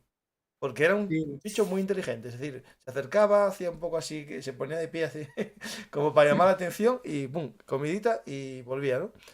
sí, Pues, son unos animales claro, muy súper listos. De hecho, son una de las especies que están colonizando, digamos, un nuevo hábitat, ¿vale? Que es el hábitat urbano que hemos creado los seres humanos. Eso hay también todo un tema de ese nuevo hábitat con unas reglas completamente distintas y las distintas especies que están colonizando esto. Una de ellas es, por ejemplo, el mapache. Y el mapache se extendió como especie invasora por digamos, dos motivos. Por un lado, estaba la industria peletera, la industria del comercio de, de pieles, En lo que comentaba aquí un poco, como busqué ejemplos que estuvieran relacionados con temas bélicos, pues en la Alemania de la Segunda Guerra Mundial, pues ya había granjas de mapaches para criarlos por su piel. Y durante los bombardeos del 1945, pues bombardearon una de estas granjas y parte, bueno, no todas, pero parte de la población de mapaches que está ahora mismo invadiendo Alemania proviene de este evento, digamos, ¿no? O sea que hay una, digamos, mapaches americanos, ¿no? En Y Alemania. el mapache es americano. El mapache es, o sea, no es propio de Europa. Lo que es la especie de mapache es de América del Norte y no sé hasta qué punto llega más para abajo, ¿no? En la zona de Yucatán, en México había, y eran más delgadinos, eran un poco más estirados que el mapache americano. Ahí sí va a ser un mapache, no, un coatí. No, no, ¿El mapache? espera, espera, yo era mapache con una casa, sí, sí. Espera, espera. A ver si hay gente que hizo fotos, ¿eh? Vale. Porque seguro que si pongo mapache y Ribera Maya, pues. Pues eso, ¿no? Y después, por otro lado, también otra expansión del mapache fue favorecida por el comercio de mascotas. Y ahí tenemos, por ejemplo, el caso de Japón, a raíz de un anime que se llamaba Rascal, que causó furor entre los chavalitos de aquella época, ¿Mm? porque bueno, el anime era básicamente es una historia americana de Estados Unidos, de un escritor de allí, que cuenta su vida durante, creo que es un año, su vida con un mapache, ¿vale? Y entonces, bueno, pues el anime, pues ya podéis imaginar, ¿no? Todo súper bonito, ¿no? Todo, además tiene aparte un poco más de tragedia y demás. Y claro, los niños se encariñaron con el mapache y empezó a haber pues, una venta ilegal enorme de mapaches que entraron en Japón y que hoy en día pues, también son un problema en este país. Y habíamos dicho a alguien más, ¿no? De parte de los... A mí, por ejemplo, un tema que yo creo que fue el primer contacto que tuve en mi vida con el tema este de superplagas animales. Ese animal que no te que estado ahí, el conejo. El Ah, mira, conejo en Australia. temazo también. Ahí sí que hubo a dolor, ¿no? Ahí, Sí, ¿sabes o recuerdas cuándo se introdujo el... sí, el conejo, vamos, de hecho lo tengo por aquí apuntado. Por ejemplo, la primera introducción que se produce... Ay, no tengo la fecha. Bueno, fue a raíz de pues, toda esa gente que comentábamos antes de las sociedades de aclimatación. Pues una de las personas que pertenecía a una de estas sociedades era un colono que se llamaba Thomas Austin, que creo que te he puesto por ahí alguna fotillo de él. Ahora voy, ahora voy. Y resulta que este hombre, según se cuenta, pues tenía nostalgia de la caza que podía practicar en Reino Unido, allí en su tierra. Entonces le pidió a su sobrino que le mandase un cargamento de perdices, gorriones, conejos y liebres. ¿Vale? Bueno, menos mal que no mandó zorros también. O bueno, Sí, tenía que haber mandado zorros también para cazar a caballo. que también los mandaron otros, que Claro, claro. también tuvieron ahí. Y entonces, bueno, pues este hombre, por lo visto, liberó unos 26, 26, no, 24, 26, 24 conejos en Melbourne, una finca que él tenía. Y bueno, pues estos animales, pues nunca mejor dicho, se multiplicaron como conejos y generaron una plaga enorme, que no sé si estás poniendo la foto. Pues, ahora estoy. Este es Thomas Austin, pues ahí no lo tengo por aquí Ahí esta apuntado, foto que me sale que es muy buena. pero hay millones y millones de... O sea, es brutal la, mm, o sea, la población de conejos. De hecho, hay también una historia muy curiosa con los conejos, porque claro, cuando empiezan a expandirse, pues no saben cómo pararlos. No se pueden cazar, o sea, se pueden cazar, pero no es suficiente cazarlos. Entonces deciden en Australia hacer una valla que se iba a convertir por aquel entonces en la mayor valla del mundo. Una valla, una cerca para para impedir que los conejos pudieran avanzar. Y hay una viñeta que no sé si te la llegan Sí, a ahí está, poner. ahí está, ahí está. Sí. Te voy a decir un poco lo que van a hacer los conejos cuando esté la valla hecha, que básicamente jugar con ella, al tenis. Porque eran imparables, ¿no? Y Claro, porque aparte los conejos se escarban, ¿eh? sí, claro, eso el impacto de eso es brutal, porque, bueno, escarban en el suelo, hacen las conejeras estas que son compartidas con un montón Pero de sigue ejemplares. todavía esa valla, ¿eh? ¿El qué? Que sigue todavía erigida. Que todavía está la valla. Sí, no, pues no lo sé. Hay unas fotos aquí, ya verás. O será un Puede ser. Sí, resto puede ser. histórico No, no arqueológico, estoy ya seguro. verás. Sí, sí. Esa, por lo visto, cuando se hizo, fue como la mayor valla del mundo. Tenía ese, digamos, ese récord. Puede Sí, ser, sí, pues puede sí. ser que sea esta valla, sí. Pues resulta eso que los conejos, claro, pues el problema ecológico es brutal, ¿no? Se comen la vegetación, entran en competición con un montón de especies autóctonas marsupiales, porque además la fauna de Australia es muy em, específica, muy. O sea, que no la encontramos en otros sitios y además ha estado evolucionando por millones de años por su cuenta. Casi todos son todos mamíferos marsupiales, no hay placentarios. Los mamíferos placentarios que hay son, son introducidos, Ujú. salvo sin temas murciélagos y demás que llegaron volando, pero lo que son terrestres, por ejemplo, incluso el dingo, que es animal tan propio de Australia, se habla de que llegó gracias a la expansión de los humanos. El dingo sería, como, por ejemplo, como fueron los primeros, los perros que fueron domesticados, para un aspecto más o menos, no el del dingo, sino que descenderían de las primeras Sí, sí, poblaciones sí. de perros domesticados, ¿vale? Entonces, ya digo, mamíferos placentarios terrestres en Australia, introducidos seguro, ¿vale? Y entonces con el conejo, pues lo que pasa es que no había manera de pararlo.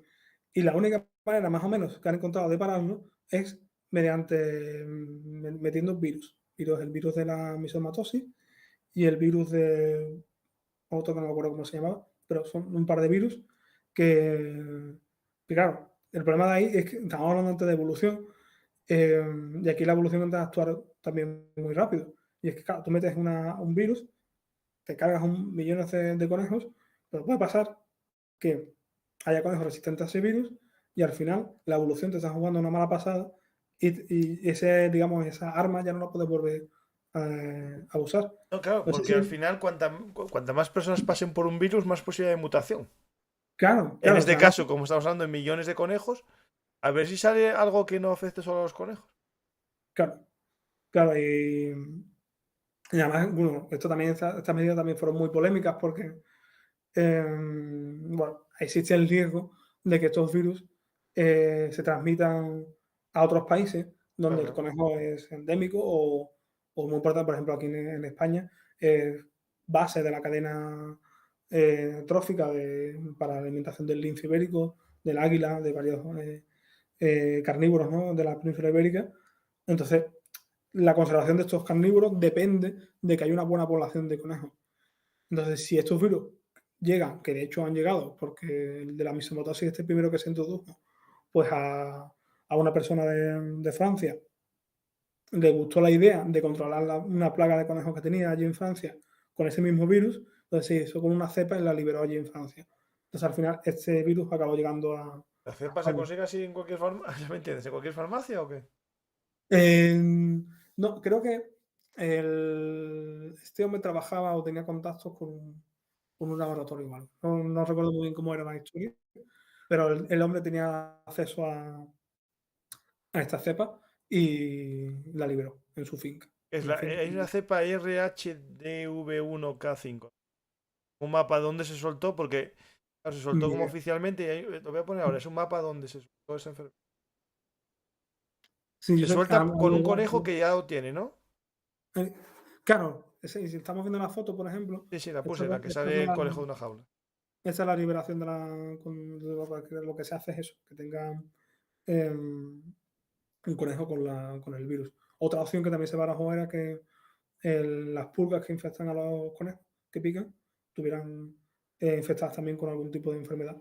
Y que todo esto se hizo. La foto que habéis visto, esta de la liberación, y otra anterior, que no sé si has puesto, que es de un montón de conejos bebiendo agua de un abrevadero, todo eso se hizo en una isla, eso no se hizo en Australia continental, sino en una isla que tenían allí pues viene a ser como el CSIC español, pero de Australia.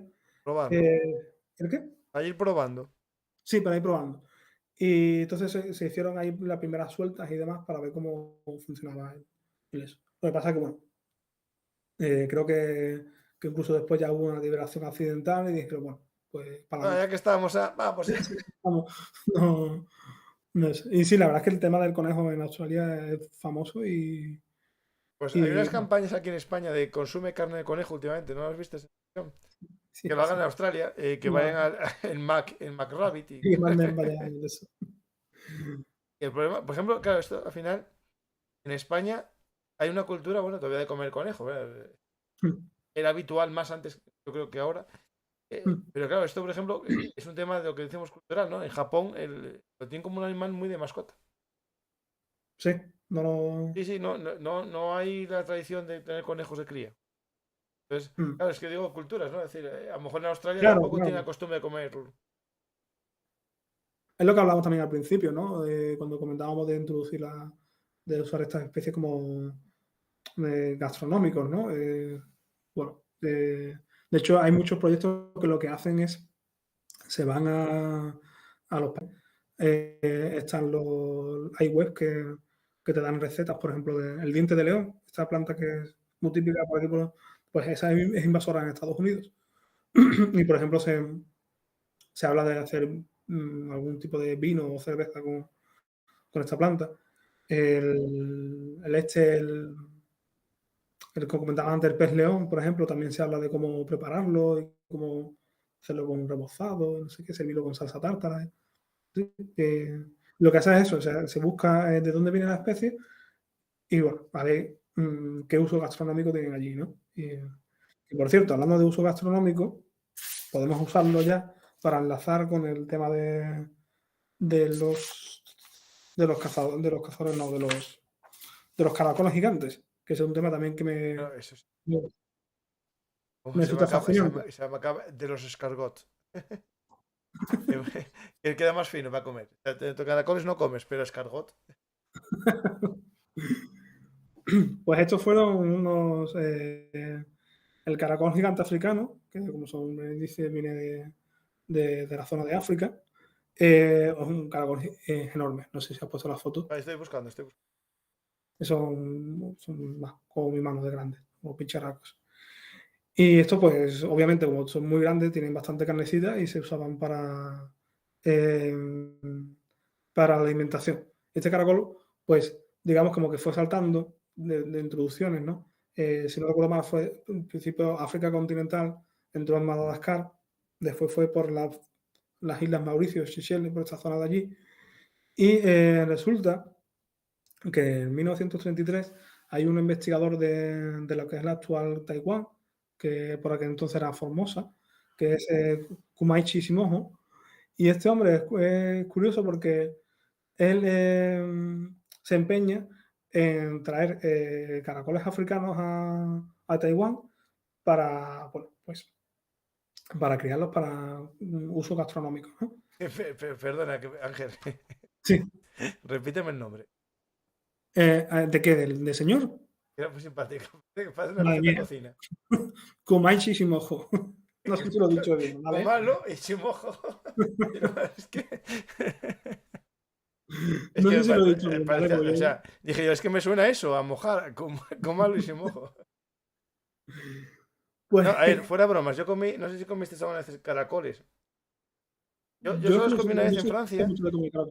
Sí. y estaban buenos. Es verdad que sabían más al ajo y eso. Y aquí, Ujú. bueno, en España, norte se coge mucho, pero en Cataluña se come mucho. En Cataluña Sí, hay una tradición de comer caracoles. Claro, me imagino, si estos sabores también, claro, pedazo de caracol. sí, aquí en Claro. Andalucía, por ejemplo, en verano es típico las cabrillas y los caracoles más pequeñitos que se ponen como una especie de caldo. Sí, sí. Pues aquí pues se ponen fritos, ¿no? Porque ya te digo, como son tan grandes, tienen tanta carne, pues se pueden freír. Pasa que hay que hacerlos muy bien, por lo visto pueden transmitir ciertas enfermedades, porque son enfermedades que se transmiten por temas acuáticos y eso, o parásitos acuáticos. Entonces, si te lo vas a comer, que te lo hagan en un sitio. Es que es grande, la verdad, que darlo frito bien por dentro. Entonces, bueno, este hombre, Shimojo, se empeña en que, bueno, en introducir esta especie como alimento, ¿no? Y entonces empieza el tío a hacer sus investigaciones, ¿no? A criarlos y demás en Taiwán. Y entonces cuando empieza la Segunda Guerra Mundial, cuando empiezan a expandirse por todo el frente este del Pacífico, empieza a expandirse Japón, es como que les gusta la idea, porque este hombre también además era, corregidme si no me equivoco, creo que por aquel entonces, en el 33, Taiwán ya pertenecía a Japón. ¿Era así? Bueno, estaba conquistado por Japón. La Un guerra poco, ¿no? sino-japonesa, que tenemos un programa esta semana, el jueves. Ajá. Tenemos un programa sobre la guerra sino-japonesa. Es lógico que deja empezar, porque Taiwán en aquel momento era Formosa, Formosa, que era exactamente. portuguesa. Mm. Y creo que en el 32 no creo que la había conquistado. Pues el caso es que este hombre como que simpatiza, ¿no? con la Otra cosa causa sí, porque de... simpatizase, porque era muy habitual, digamos, había un Sí, pan-asianismo, sí. movimientos independentistas en contra de Europa, Ujú, que creían que Japón los iba a liberar de los... ujú. Puede ir por ahí. Pues seguramente fuera por ahí, ¿no? Sí, Entonces, sí. pues este hombre que simpatiza con los japoneses y lo que les propone es, pues, este caracol gigante, pues usarlo para alimentar a las tropas, ¿no? Entonces se usa como un recurso digamos, como de último recurso, ¿no? Y eso se va llevando conforme van avanzando en la Segunda Guerra Mundial y esta gente van conquistando islas, pues muchas de estas introducciones de los caracoles gigantes se deben al rastro de la presencia japonesa, de las tropas japonesas en este sitio, que llevaban estos caracoles para comer. Curiosamente, por aquel entonces ya se dieron cuenta de que el caracol el problema que tiene, porque es invasor, resulta que se reproduce de forma explosiva y se alimenta, es herbívoro y se alimenta de los cultivos y se cepilla los cultivos. ¿Vale? No, es que Entonces ya el por aquel tamaño que tiene este es... un bicharraco. Entonces, ¿qué pasa? Que los japoneses ya en esa época se dieron cuenta de que era un problema, que podía convertirse en una plaga, y curiosamente se prohibió la tenencia de esta especie en Japón. O sea, para llevarlo a las otras islas no pasaba nada, pero lo que era entrarlo dentro de Japón no se podía tener. Lo mismo que decíamos antes de tener, cultivar y demás, pues en Japón no te lo permitían. ¿Vale? Y bueno, esta especie, pues también, además de como es grandecita y demás, también se fue metiendo en otros sitios, como por ejemplo en Hawái, no solamente no por el hecho de comerla, sino como mascota. Porque, bueno, al fin y al Eso es cabo, la foto justo que tengo aquí ahora mismo. sí. Pone que hay mucha gente que tiene como mascota el caracol gigante y me acabas de matar. Sí, sí, sí, sí, sí, Esto es sí. igual que Bob Esponja que tiene un caracol como mascota. Sí, Me básicamente. acaban de superar todos los creces de la estupidez humana. Perdonad, pero me parece una estupidez. O sea, Exacto, es tenía que una yo puerta acabo por de eso. flipar. O sea, pensé que solo era Bob Esponja el que tiene un caracol. Entonces, claro, ¿qué pasa? Que, bueno, que esta especie pues empieza a expandirse por Hawái, creo que también por Florida también se metió, en Cuba creo que también tienen problemas con esta especie. Entonces, claro, se convierte en plaga y entonces, ¿cómo la controlan? Lo que decíamos al principio de combatir un poco fuego con fuego, meter otra especie. Entonces, se le ocurrió a una gente que trabajaba para el servicio o sea, una asociación eso también tiene tela que cortar. Una asociación de cultivo de caña de azúcar, ¿vale?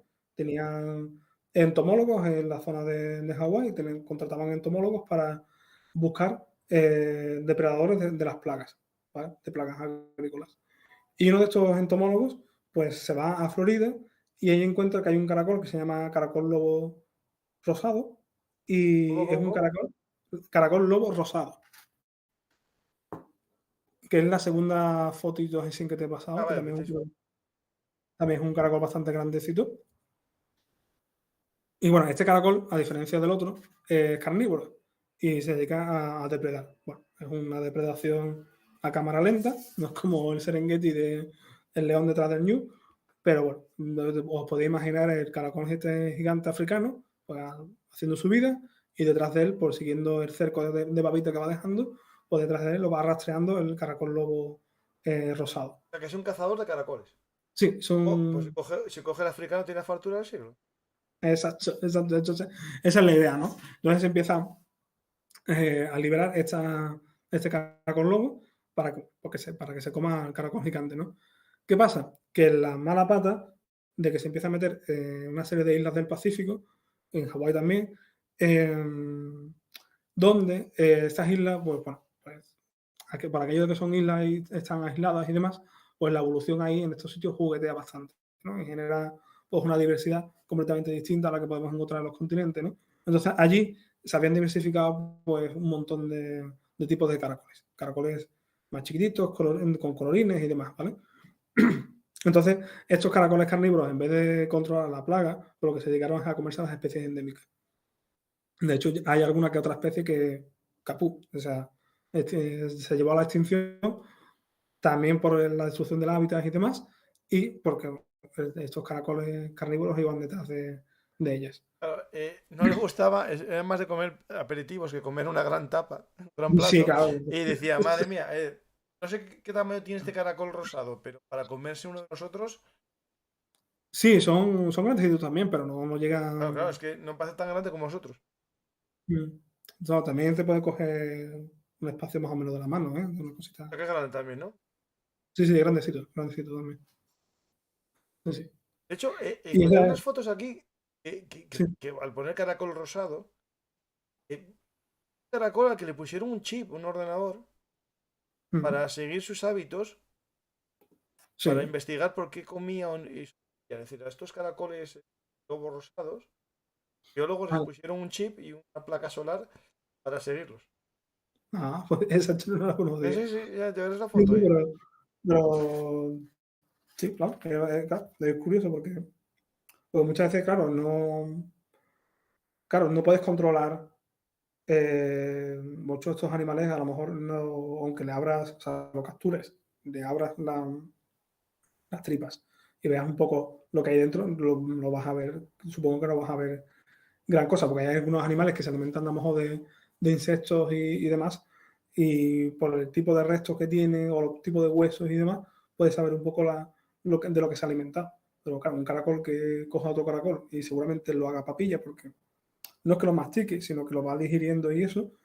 eh, entonces, pues imagino que será más difícil de identificar. Entonces es necesario a lo mejor monitorizar y buscar lo que está comiendo. Ah, mira, al parecer hay. Anda, mira, ya verás esto, ¿eh? A ver, cuéntame. Hoy te enseño yo un sistema de supervivencia. Con la cámara esta que pusieron, que es una especie de placa solar, que ve cuando hay sol y no, pues Ujú, descubrieron, entre todos los caracoles que sobrevivieron a este lobo, de caracol lobo rosado, lo ujú. siguiente. Muchos de los caracoles terrestres prefieren la sombra. Caracol lobo rosado de caparazón oscuro, como muchas especies, se secaría como una cecina si se deja el sol. Ah, La literatura señala que la partulia allí se encontraba a mm, menudo en los bordes del bosque, donde los árboles se adelgazan a la luz del sol. Es sí. decir, que una especie de caracol sobrevivió a este porque este prefiere la sombra y el otro prefiere el sol. Sobrevivió más. Vale. Ahí entra de Digamos, se nuevo tapó a todos menos a los que estaban al sol. el factor evolutivo, ¿no? Que decíamos antes, ¿no? De eso. Sí, lo que has comentado, la especie de partula, la partula es lo que los comentaba antes de estos caracoles, que había muchísimas especies y muchas de ellas únicas, que solamente se encontraban en determinadas islas. Pues Y uno sobrevivió porque, digamos, tendría más caliente al sol, mientras que el carnívoro este iba más a los sitios sombríos. ¿ves tú? Eso no es que tu evolución te haya dado una ventaja frente al medio, sino que es fortuito. Esto es suerte, sí. Eso es fortuito porque, claro, da la casualidad de que esta especie prefiere quedarse a la sombrita y resulta que así se libra de que venga otro a comerse. Aquí preguntan cómo como un caracol. Es que es una pregunta interesante. Pues es por eso, porque, a ver, como lo que hace es que tienen movimientos muy rápidos y si no recuerdo mal, hay algunos que no sé si llegan a tener venenos, hay algunos que sí, porque claro, tienen que conseguir inmovilizarla eso o lo pillan cuando están durmiendo. Y generalmente muchas veces lo que suelen ser es digestión externa. Lanzan algún tipo de eso, de paralizante y demás, y lo van digiriendo y lo van, digamos, como absorbiendo. Ya, hay Que otras absorben, especies, ¿no? Que es como una especie, mm, absorbe. Vale, porque claro, hay otras dientes no tienen tampoco, ¿no? especies, ¿el qué? Los caracoles no tienen dientes, ¿no? Sí, bueno, tienen dientes, pero no los dientes como nosotros lo pensamos. Tienen una estructura que se llaman rádulas, que más que para morder, lo que sirven es para raspar. Son unas estructuras que van, están como una lámina, tienen muchos dientecitos, ¿no? Y lo que hacen es que raspan la superficie de la planta, ¿no? O lo que sea. O sea, que Después van hay otras como un especies. rayado y después ese rayado lo digieren. Sí, sí, sí, van como liman un poco, entonces ahí arrancan, digamos, un bocado. Eso. Digo, después hay otras especies de caracoles, porque hay bastantes, ¿eh? De caracoles carnívoros. Y si quieren, la gente lo puede buscar por internet, por YouTube, lo va a encontrar seguramente. Hay una especie de Nueva Zelanda que se alimenta de lombrices. Y esta básicamente engulle. Tiene una boca flexible y se la come, o sea, la traga entera. ¿Vale? La lombriz. Ay, mi madre, estoy viendo aquí Ya. una foto comiendo una lagartija. Un caracol. Siendo grande el bicho, te puedes comer otro más pequeño. No, no, ya estoy viendo, ya. No me imaginaba nunca.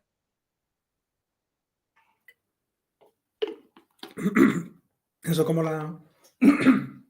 como los artrópodos rollo arañas o mantis religiosas. Si el bicho es lo suficientemente grande como para cazar otro, o sea, una lagartija o un mamífero o un colibrí o lo que sea, eso lo vas a ver. O sea, porque son animales depredadores y si el vertebrado se ha hecho lo suficientemente pequeñito como para que entre en el menú, ¿por qué no? No, no, es como la olla, lo que entra en la olla. Lo como. Exacto. Pues, no sé si tenemos alguna pregunta más de. Voy a ver el chat ahora, ¿vale? Creo que lo que tenemos propuesto así hablar. Cucarachas hablábamos, el jazmín. Hemos Las tocado ratas, todos por los temas, ejemplo, ¿no? es un animal que se asocia también, acompaña al ser humano, ¿no? Es decir, la famosa rata negra Sí, la rata. acompaña al ser humano y al final fue el causante de que digan plagas.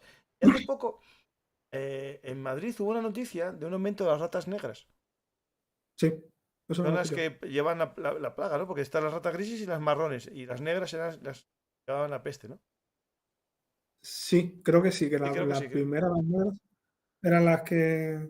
Sí, porque en principio es como que la rata negra es la que empieza a expandirse con el ser humano, llega a Europa, es la primera que llega, y después está la que es la parda, o lo que la llaman noruega, pero que no es noruega, que proviene de, ahora no me sale, creo que también de la zona de Asia.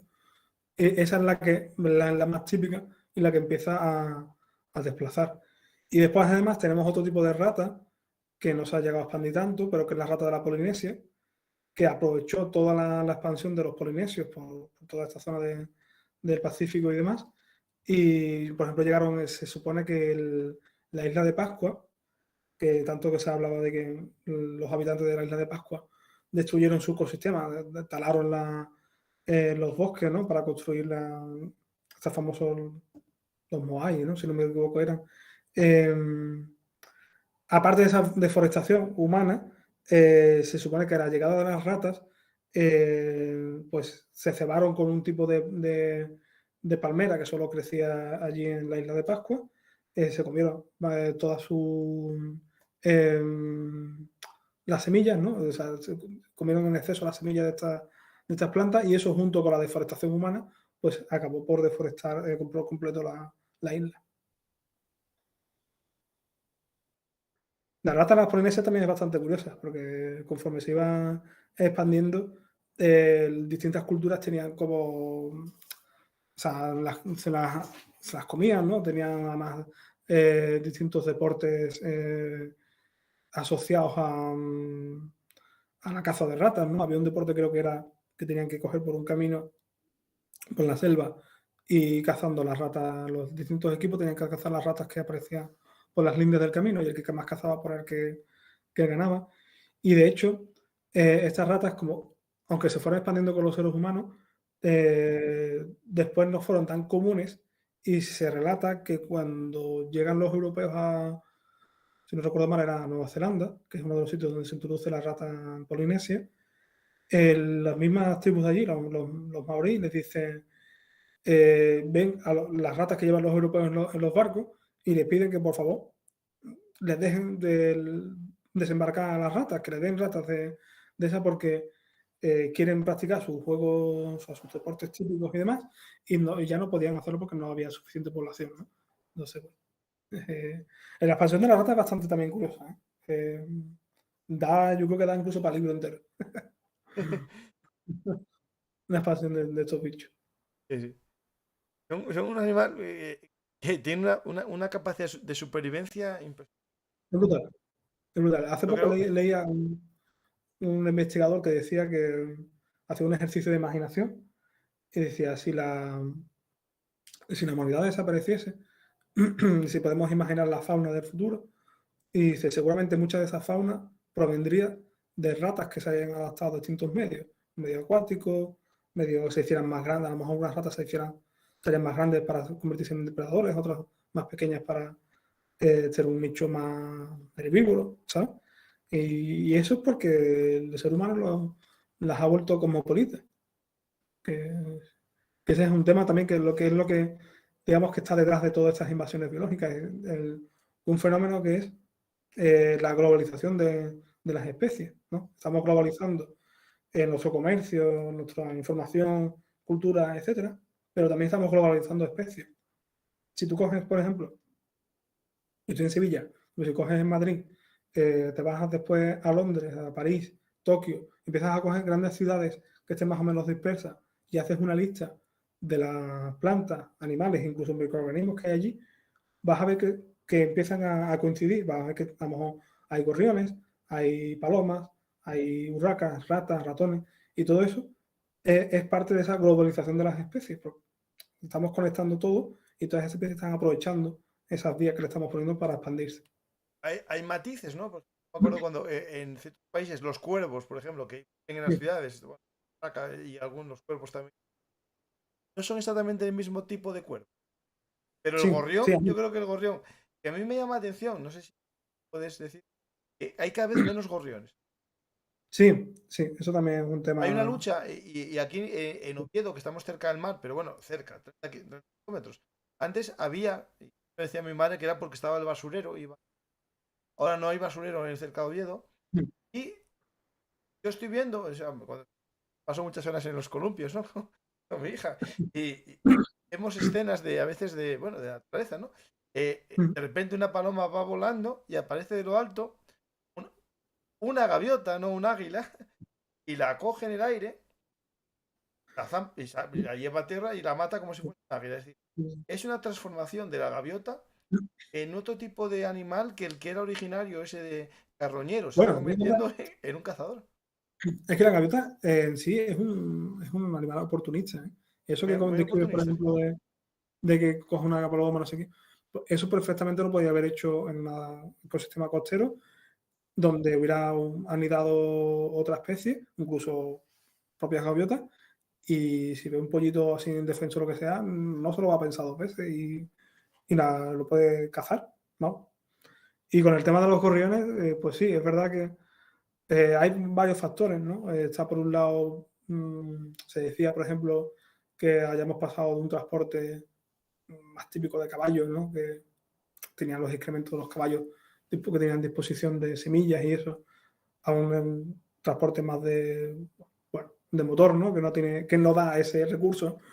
Pero por otro lado también está el tema de que no estamos haciendo las ciudades amigables al resto de especies. Me refiero a que en las ciudades ahora ya menos, ¿no? Pero las ciudades se han ido haciendo cada vez menos verdes, ¿no? Tienen menos espacios verdes y, y claro, eso se nota. Yo, por ejemplo, aquí en Sevilla vivo cerca de 2 o 3 parques y es increíble. O sea, yo me fascino de la cantidad de tipos de especies con que te des un paseo por aquí cerca. puedes ver. Ahora, si te vas más hacia el centro de la ciudad, hay cosas, ¿no? Si tú estás atento, pero no hay tanta cantidad. Entonces, tenemos que hacer esas ciudades, las ciudades tenemos que hacerlas más verdes, más amigables, para que entre esa biodiversidad que en cierta manera se puede convertir en un patrimonio de una ciudad, ¿sabes? Yo las Y ratas, déjamelo fuera del zoo. sí, bueno, las ratas yo entiendo que, bueno, tienen muy mala prensa y que no nos gustan. Pero mira, por ejemplo, aquí en el Parque Menolisa de Sevilla, tenemos una de las únicas colonias en entornos urbanos de Noctulus gigantes. Noctulus gigante es un murciélago bastante grandecito, de unos 50 centímetros más o menos de envergadura. Y es muy curioso porque resulta que es un animal que se alimenta de caza paseriformes, aves paseriformes, que son, bueno, aves así pequeñitas, rollo gorriones, no los gorriones, sino aves más migratorias. Y lo que hace es que sale por la noche y hace, volando por la noche, hace el recorrido inverso al que hacen las aves migratorias y las captura en el vuelo por la noche, ¿vale? Y esa especie que es tan singular, pues resulta que solo hay dos, a nivel europeo, dos colonias urbanas. Una es en Jerez de la Frontera, en una población que se afincó más o menos cerca del zoológico de allí, y otra es en el Parque Menolisa. Entonces, yo creo que eso es un patrimonio también a tener en cuenta de una ciudad. De hecho, un patrimonio incluso que puede tener beneficio económico, porque, por ejemplo, recuerdo que por aquí por la ciudad hacíamos una especie de safaris de turismo para ver la diversidad de la ciudad. Y recuerdo que a este safari acudieron alemanes que les gustaban los murciélagos y venían concretamente para ver esa colonia, porque la colonia no se ve a simple vista. Tú sabes que están metidas en unos huecos de unos árboles. Entonces era súper curioso porque teníamos que estar allí esperando al atardecer a que saliera y los que iban llevando la actividad pues llevaban unos aparatos que lo que hacen es detectar lo diré, Sí, el la sonar activo, ecolocalización, el sonar activo de ecos. exactamente, la ecolocalización de los murciélagos y entonces lo poníamos a la frecuencia que ellos hablan, ¿no? Y cuando se empezaba a escuchar un griterío, ¿no? Una especie como de griterío, decía, ahora van a empezar a salir. Entonces enviabas para arriba para los árboles y empezaban a salir los nóctulos, ¿no? O de uno en uno, ¿no? Para salir a hacer su vida por la ciudad o por los alrededores de la ciudad. Y yo creo que eso, si la ciudad la hacemos amigable y demás, puede ganar en patrimonio. Y los enlazo a esta historia que os cuento, los enlazo con el tema de las especies invasoras, porque uno de los problemas por los que está, digamos, amenazada esta población de murciélagos es la presencia de las cotorras de Kramer, que son unas cotorras que también anidan en los huecos de los árboles. Entonces se ha documentado como, porque son unos animales muy agresivos, como son capaces de entrar en estos sitios y echar a los murciélagos. Solo De por hecho, conseguir el hueco para ellos. sí, son capaces, se meten en ese hueco para anidar y, y los echan. De hecho, se ha visto en murciélagos, se han documentado y fotografiado con las alas rotas y los huesos rotos porque los han echado las cotorras del sitio, ¿sabes? Entonces, bueno, es otra causa más por la que deberíamos de, eh, digamos, combatir o buscar una forma de controlar o de alguna manera de conseguir que esas especies, bueno, si se acepta que tengan que estar en la ciudad, bueno, pero que estén, pero que no provoquen un gran impacto. Bueno, si no los traigo yo aquí en mi canal y me quitan el puesto a mí de molestar a la gente hablando. Una pregunta, pero ya para ir finalizando, hablando de las ratas, ¿no? Que yo no veo todavía. Bueno, hay teorías sobre las ratas y tantas cosas, ¿no? Que Sí. mires, o sea, debajo de nosotros ahora mismo dicen que cuando hubo el confinamiento, como no había comida por las calles, en Nueva York salían manadas de ellas a buscar comida.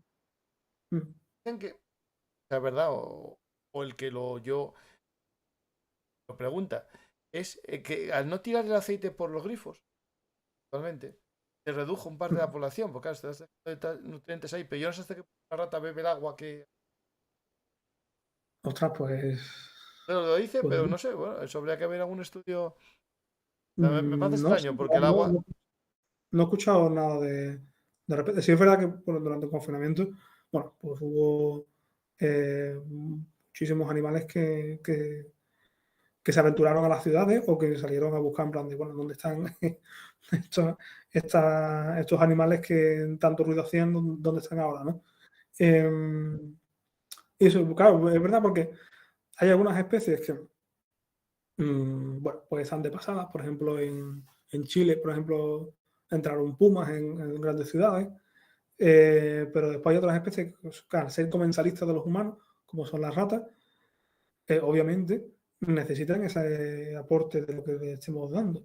Entonces, si no están recibiendo ese aporte, pues tendrán que buscar otros. Que después tienen la adaptación perfecta para, bueno, si se pasan 2 o 3 días y ven que no hay ese aporte de basura o de las alcantarillas, que la verdad es que no sé hasta qué punto cómo será eso, se buscarán otros recursos por ahí.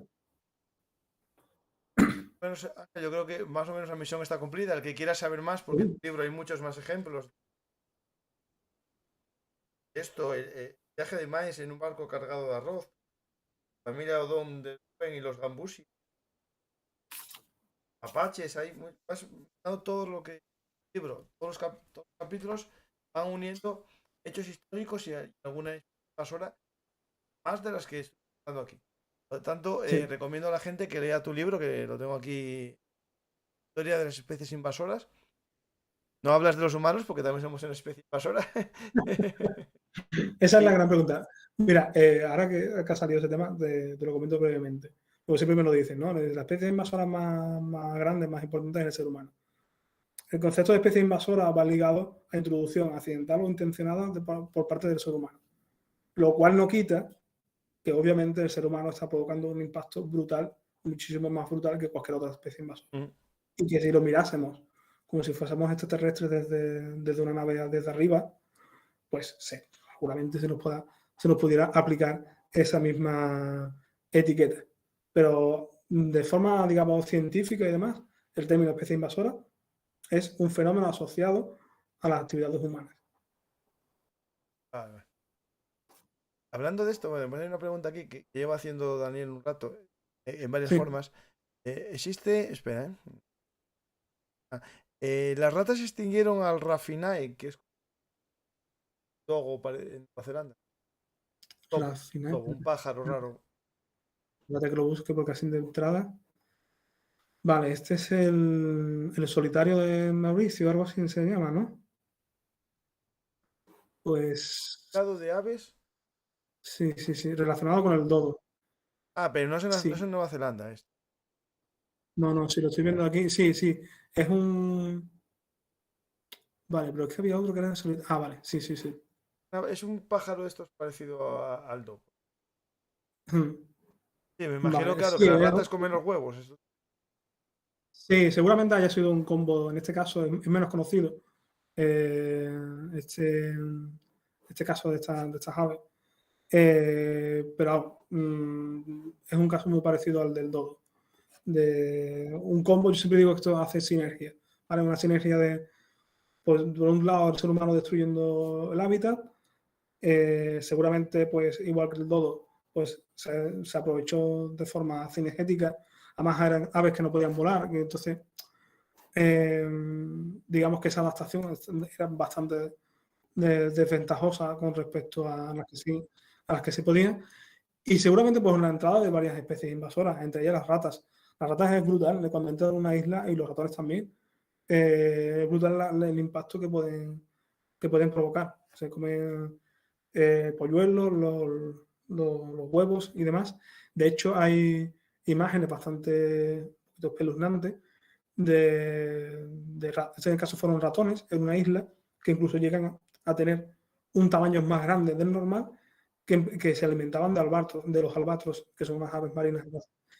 Y las imágenes se veían como las imágenes nocturnas en un nido, como el ratón directamente es que se subía a la espalda del albatro que estaba allí anidado y empezaba a mordisquearlo y a comérselo vivo, Viendo, lo come vivo. lo come vivo. Entonces es Una bastante, cría, ya bastante. verás. Es un rato. y va mordiéndolo y el otro está mirándole. Sí, sí, sí.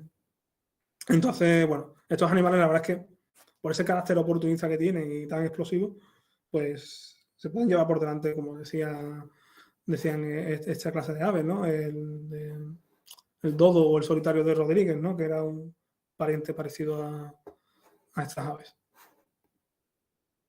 Esta foto es la que te digo. Ah, sí, sí, y aquí los muerden, los deben sangrar un poco y comer un poco la carne y los dejan vivos porque no tienen capacidad de Claro, porque comerlos no es un enteros. Claro, depredador. claro, claro, claro, claro, claro. No lo mata porque no tiene el instinto de depredar y matarlo. Y los otros animales no han evolucionado con este tipo de depredador o de ataque, entonces no tienen las adaptaciones suficientes como para hacer frente a... Eso también es muy típico con las especies invasoras, de animales que no saben que tienen que huir cuando tienen que huir, o que no tienen, o hacen una estrategia se llama de freezing, ¿no? De quedarse como muertos o Estoy viendo. eso, y cuando de repente, claro, dice, bueno, te quedas así, eso te sirve.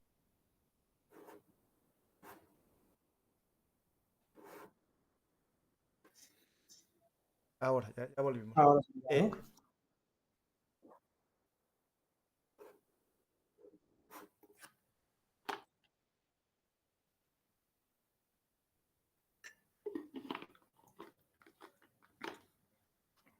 ahora ya creo que ya está. Estamos. Comentabas, es que tengo aquí una foto justo de un albatros, Sí, que es bastante la foto sí, cuando la veas. Que sí, uno de estos ratones le comió la cabeza y se ve el cerebro. sí. Sí, sí, Y sí. es lo que comentabas antes del corte que hubo, el tema de que se quedan los animales como en shock, ¿no? Y se quedan parados, Sí, imitando que están muertos o algo así, ¿no? sí, sí, es que, claro, ten en cuenta bueno, que ellos, estos animales, a lo mejor han evolucionado pues para responder a un tipo de depredador concreto. Entonces, esa estrategia en su medio les sirve, pero si entra un nuevo depredador, puede pasar que no les funcione, ¿no? Pues en este caso de los albatros, o por ejemplo, se ha dado un caso de unas lagartijas de Estados Unidos que se quedaban eso, se quedaban como congeladas ante un ataque, pero claro, lo que le estaba atacando era una hormiga invasora. Ajá. Entonces a la hormiga le daba igual que te quedases así o te movieses o lo que sea. Entonces, al final iban a por ellas, Claro, ¿no? el sistema vale bien para que no te atacase a lo mejor un ave que no te ve moverte, pero para una Claro. hormiga, claro, sí, sí, es cierto, sí, sí. Sí, sí. Y entonces, bueno, lo que sí está pasando es que hay unos casos que se está documentando cada vez más de eso, de especies que se están adaptando muy rápido. También es bastante sorprendente porque siempre hemos pensado que la evolución era un proceso lento y más, y ya cada vez se está viendo bueno, que sí, que es verdad que es un proceso lento, pero que también hay procesos de evolución bastante rápidos. Y hay muchos casos curiosos de evolución rápida que surgen por introducciones de especies invasoras. Claro, espabilas. Sí, claro, es que claro, si tienes una presión Sí, nueva, sí. brutal, o sea, muy grande, que está penalizando fuertemente a los ejemplares que no están bien adaptados, entonces al final la adaptación sale sí o sí. Sí, sí. Hay un caso muy curioso de serpientes de Australia que se comían una serie el sapo de caña, que es un sapo venenoso que se introdujo en Australia y también es otro, eso también tapa para libros, provocó un estrago brutal.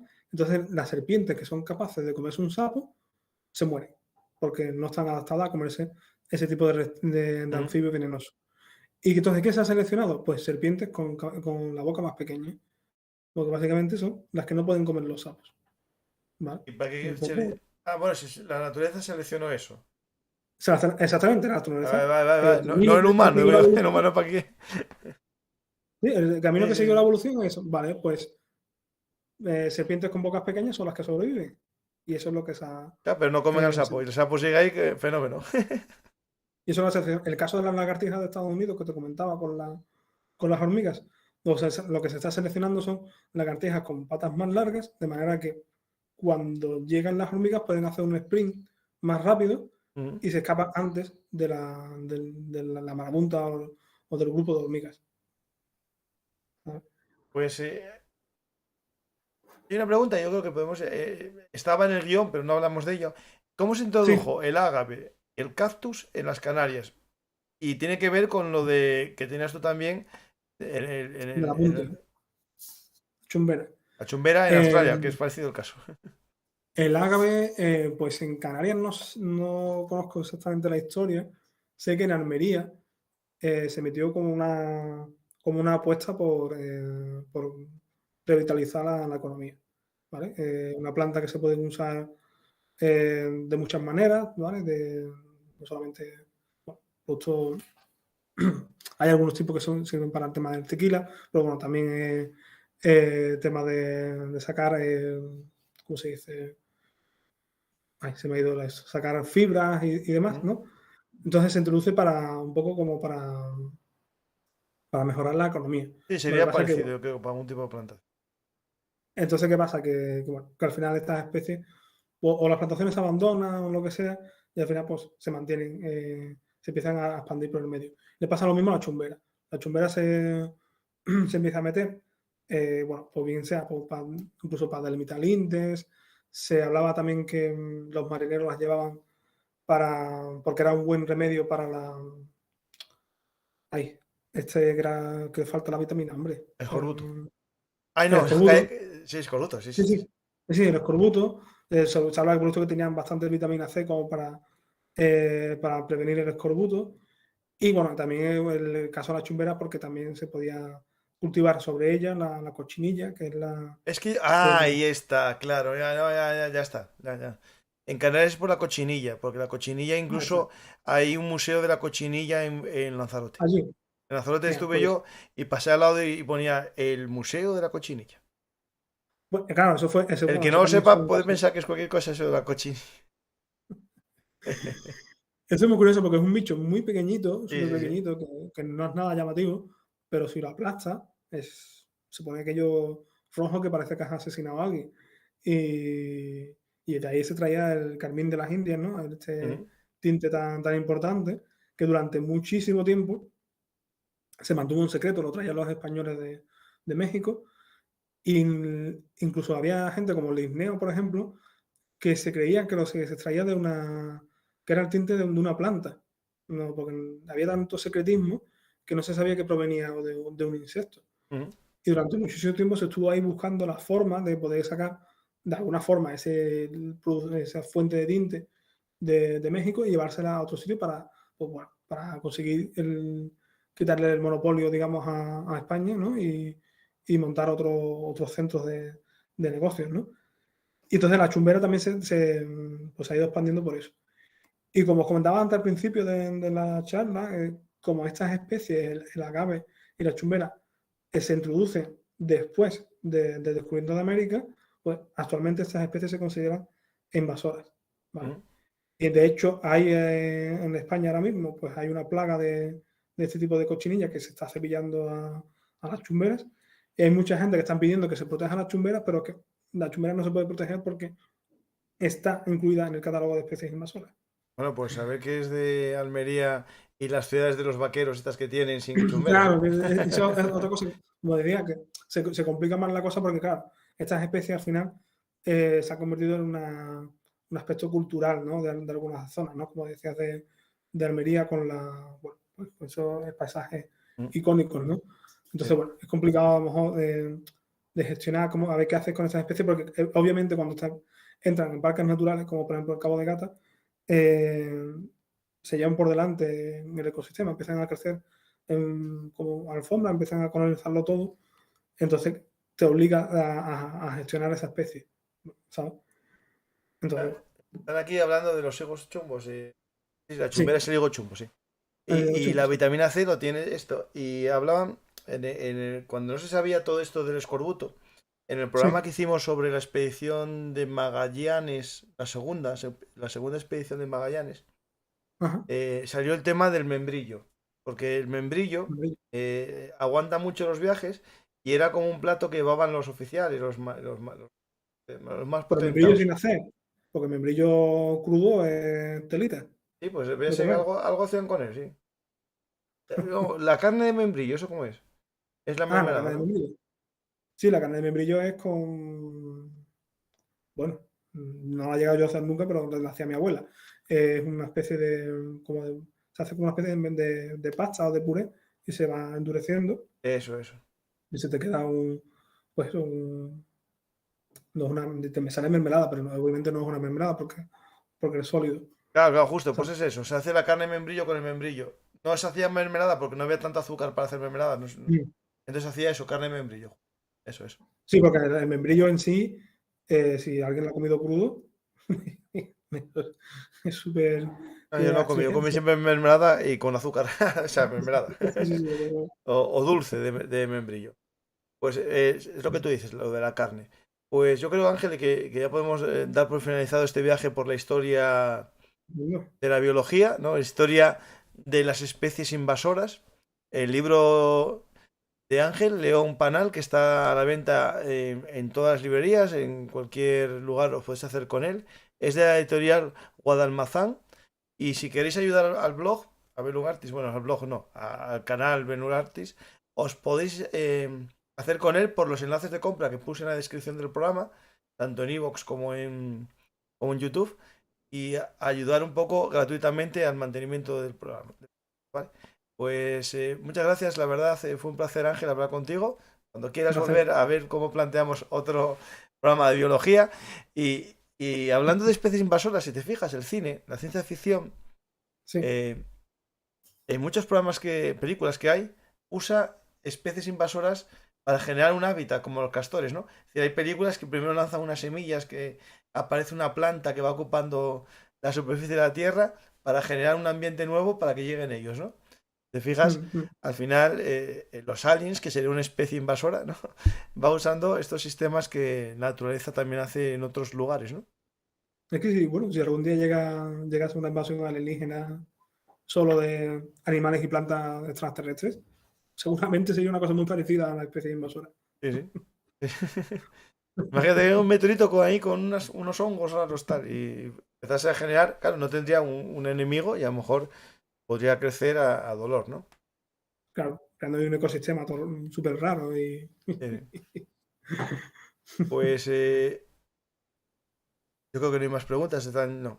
Pues muchas gracias, Ángel, la verdad que ha sido un placer hablar contigo y espero que cuando escribas otro libro, si es de biología e historia, pues a lo mejor volvemos a unir el destino con historia militar. ¿No sé si estás en algún proyecto literario ya o estás ahora en...? Sí, estoy preparando cosillas. Todavía no puedo decir nada, pero sí. No, eso no lo cuentes, que te roban la idea. que hay mucho invasor de libros. Pues muchas gracias, Ángel. A la gente eso, les recomiendo que si quieren conocer... Voy a leer el subtítulo del libro, que es muy interesante.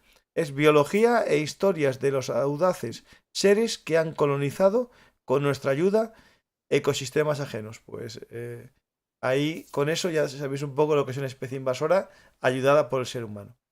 Pues muchas gracias, Ángel. Voy a despedirme un momento de la gente y hablo contigo. Estupendo. Espero que os haya gustado esta historia hablada sobre animales invasores y plantas también, que lo que hacen es al final lo que hacen los seres humanos cuando conquistan territorios, ¿no? Es expandirse y aumentar su capacidad, digamos, de supervivencia, como especie, como nación o como intereses económicos, ¿no? Es decir, al final es ocupar un ecosistema que no es el tuyo. Pues espero que os haya gustado. Si es así, darle a me gusta, compartir en vuestras redes sociales y hacer que más gente descubra nuestras historias habladas. Ya, para finalizar, recuerdo como siempre que nos podéis apoyar en nuestro sistema de micromecenazgo en patreon.com, también en iVoox y en YouTube. Y si queréis, podéis haceros con una camiseta o parte del merchandising en bhmshop.app. Muchas gracias a todos y hasta la próxima historia hablada. Hola amigos de la historia militar, si os ha gustado este contenido, por favor apoyadnos en iVoox, YouTube o Patreon. Recordad que Bellum Artis es vuestro canal de historia militar y trabajamos para daros los mejores contenidos. Muchas gracias a todos y hasta la próxima historia hablada. Y no os olvidéis de dar a